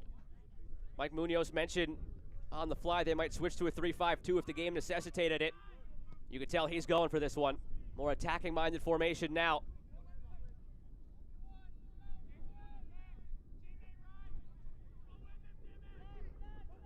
So much so that it seems like with the ball at their feet, they're converting to a 2 at the back with Singh pressing up into the midfield.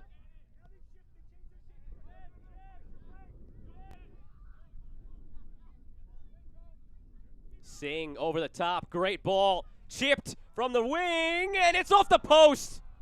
McLaughlin cuts it back, Nelson has it saved. Defender saved by Navarro. Nelson back for Yates. Singh sprung that with a great outlet pass out of the back. Now it's Singh again. Singh has it blocked. What a chip it was from Carlini. Perfectly weighted to get it past Trilk, but could not beat the post.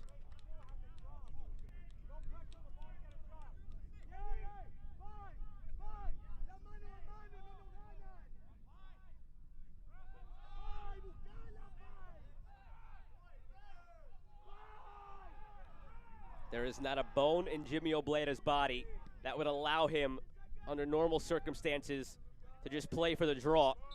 Just not in his DNA. You have to wonder if that's maybe the sensible thing here, and if he goes that route. The substitutions made by Munoz. The shape change as well. You see there, 11 goals in the last 15 for Chattanooga to illustrate that Jimmy Obleda is always going for it, whether it's a tie game and going for the win or trailing and going for the draw. But here and now, with the changes Toronto has made, with the fresher legs Toronto has, with nobody else on the bench among the outfield players for Chattanooga, only 7 minutes plus added time to earn a draw, go 3 points clear of Omaha, and set the record for longest unbeaten streak in League One history. Will they sit back? Not here, at least. Hernandez forges onward. Gets past 2 defenders. Hernandez cuts it in. Pollitt takes it. Nelson stumbles on the turf, giving right back.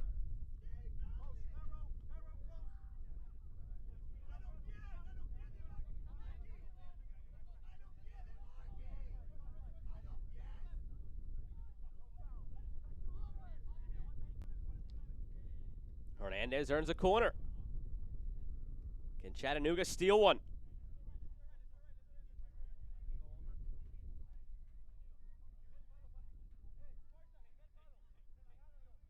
During this streak, 5 goals have been scored in the 87th minute or later for Chattanooga to either win or draw.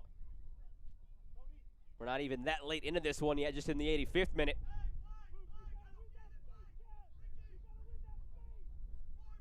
Misses early by the Red Wolf standards. Ruiz, backside. Kapazuki knocks into Vikla.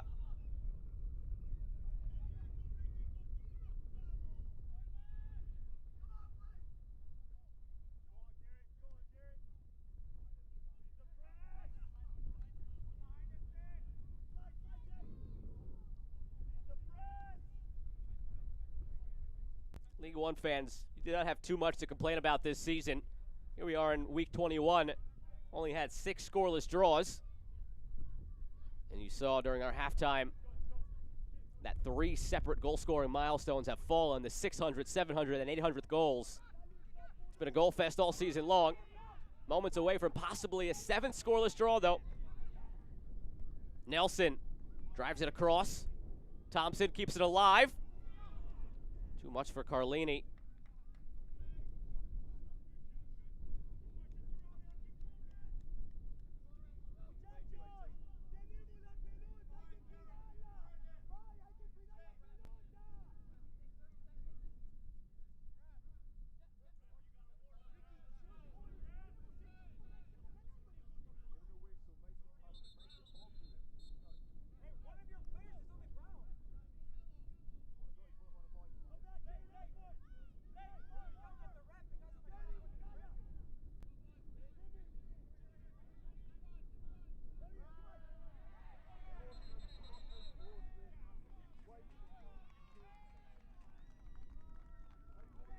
Trilk will pick up a yellow for time wasting.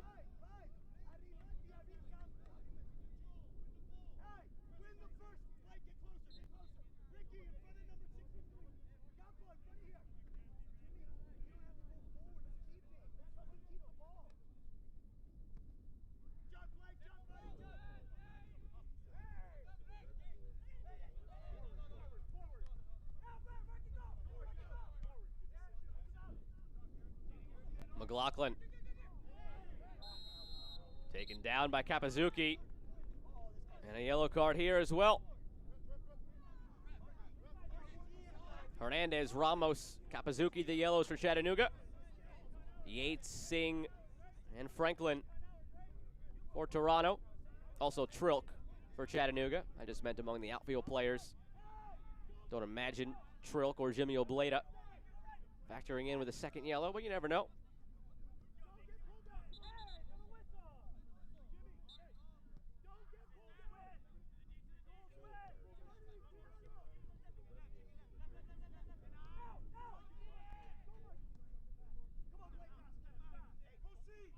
Politz for Dunn. All the red jerseys but one over midfield right now. Every white jersey back behind the ball.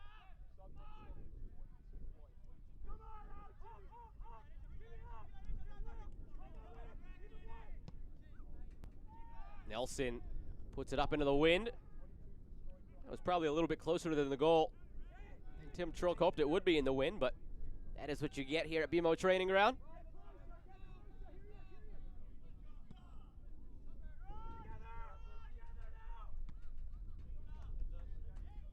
Two remaining of the 90. We'll see what stoppage time has in store.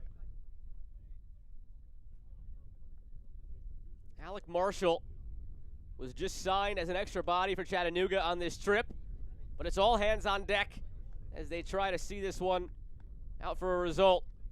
Some words of encouragement from Jimmy Obleda, and Marshall will check in for Frischnick.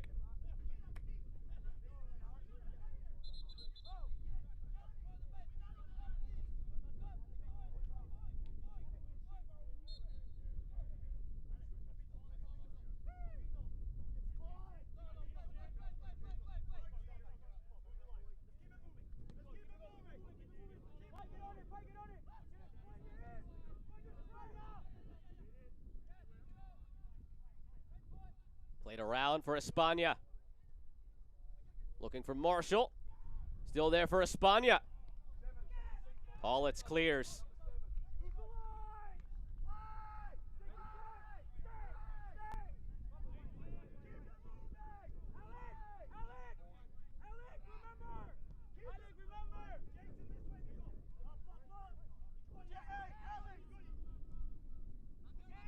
Well, Leffy back again for Trilk. Chattanooga getting closer and closer now to that record. It would not be the prettiest way to achieve it, but it would achieve it nonetheless. The grit displayed to get through this game with such a limited roster of players. And not just any names missing, big names missing. Hernandez to Ruiz. While Leffy was hobbling behind the play. And now offense will turn to defense for Chattanooga after the giveaway. Carlini puts it behind Thompson, and Carlini goes down. Unable to put any weight on that left leg. He's still down. Toronto continues for now.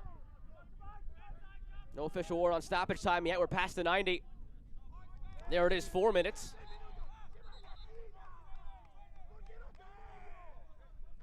Remember, it was 90-10 on the clock when we stopped here. For the trainers to come out and tend to Carlini as you're trying to possibly remember when the whistle might be blown, given this stoppage in stoppage time.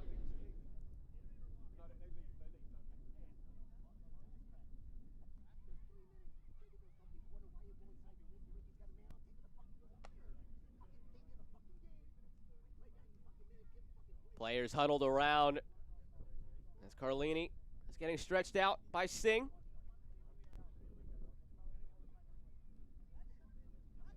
Hopefully just a sign of a cramp. Trainer doesn't seem too concerned, just supplying some hydration while Singh does all the work.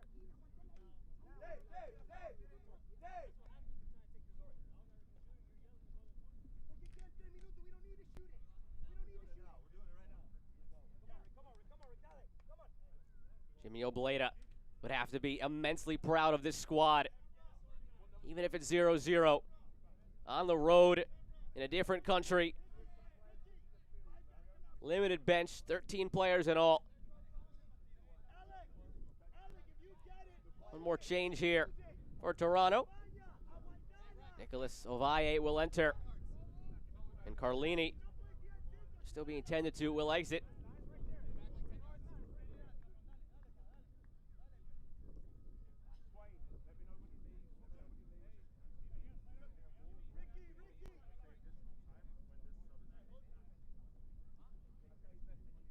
This draw would put Toronto in third for the time being in League One.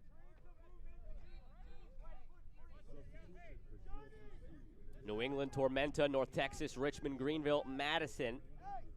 The other teams on 24. So depending on the results of the weekend, Toronto could enter tomorrow in third. Can very well end the weekend below the playoff line. 90-10 when Carlini went down, 92-30 when we resume. So about 2 minutes gone in case this game all of a sudden starts trickling up to the 95th and 96th minutes. That is why. Singh never saw Walefi coming. Hernandez touches it into space. McLaughlin there, guides him to the ground, call for the foul.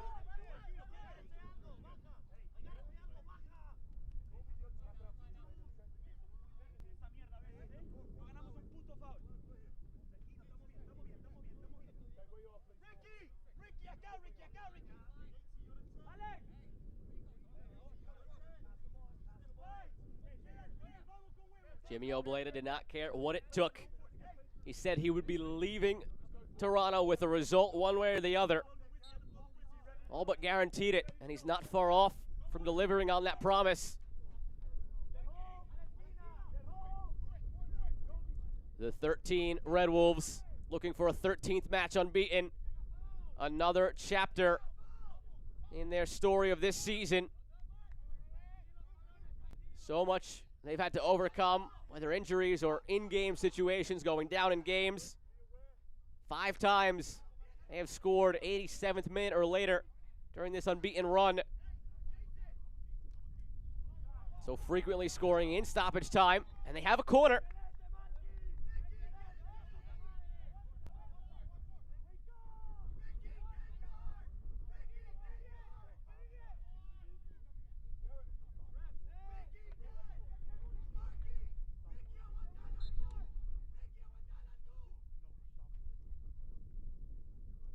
This shows where their intentions lie right now.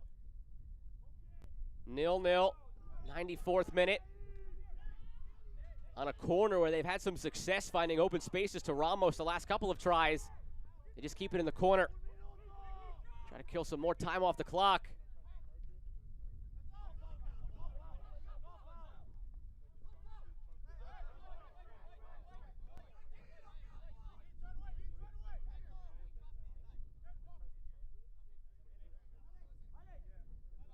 Could still be another whole minute remaining based on that stoppage we had within stoppage time.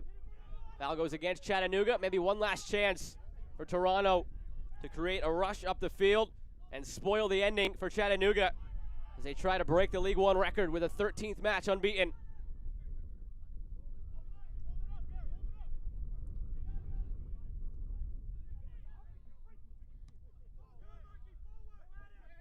Hernandez to Ruiz, looking to the corner.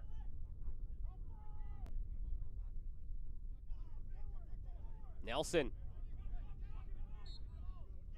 There it is, the record in USL League One, a 13th match without a loss for the first place Chattanooga Red Wolves.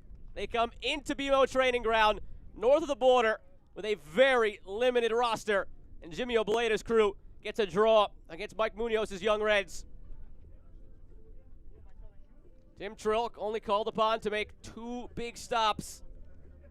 They had the benefit of that one chip that ricocheted off the post. But in the end, it's 0-0 between Toronto and Chattanooga. Vikla did his part on the other end. We're back in a moment to wrap this one up from Toronto. Scoreless between Toronto and the now record-setting Chattanooga Red Wolves.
A draw that for the time being benefits both teams. Toronto goes to 3rd.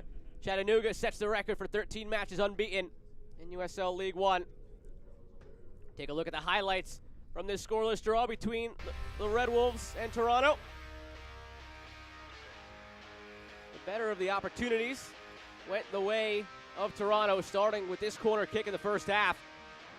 Julian Dunn, on loan from the MLS side, got his head to it. Trilk made the first of a couple of big stops in this one. Very physical game between these two teams. Peruzza also on loan from the MLS squad.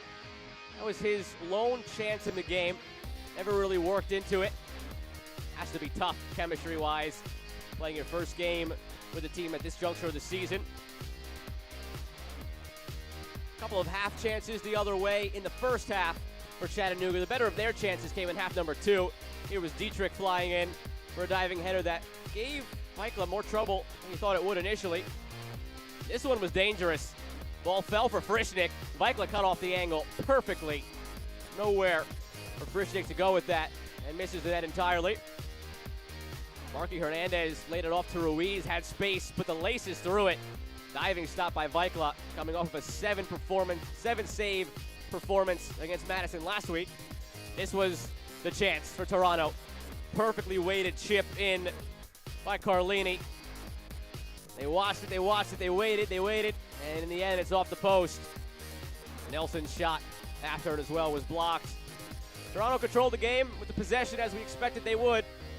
Chattanooga had a couple of chances of their own, and they lead the shot totals in the end. For all that possession, Toronto unable to crack that back line of Chattanooga.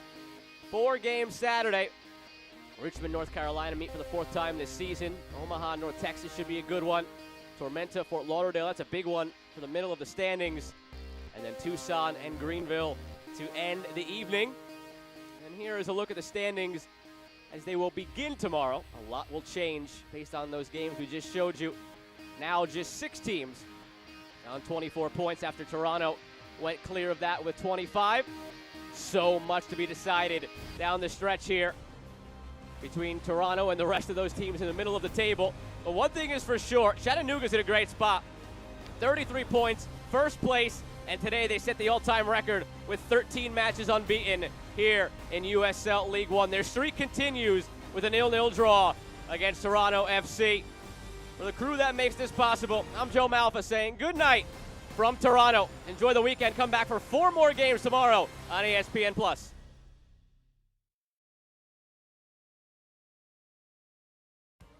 This copyrighted telecast of the United Soccer League League One cannot be retransmitted, rebroadcast, or reproduced without the expressed written consent of the United Soccer League League One.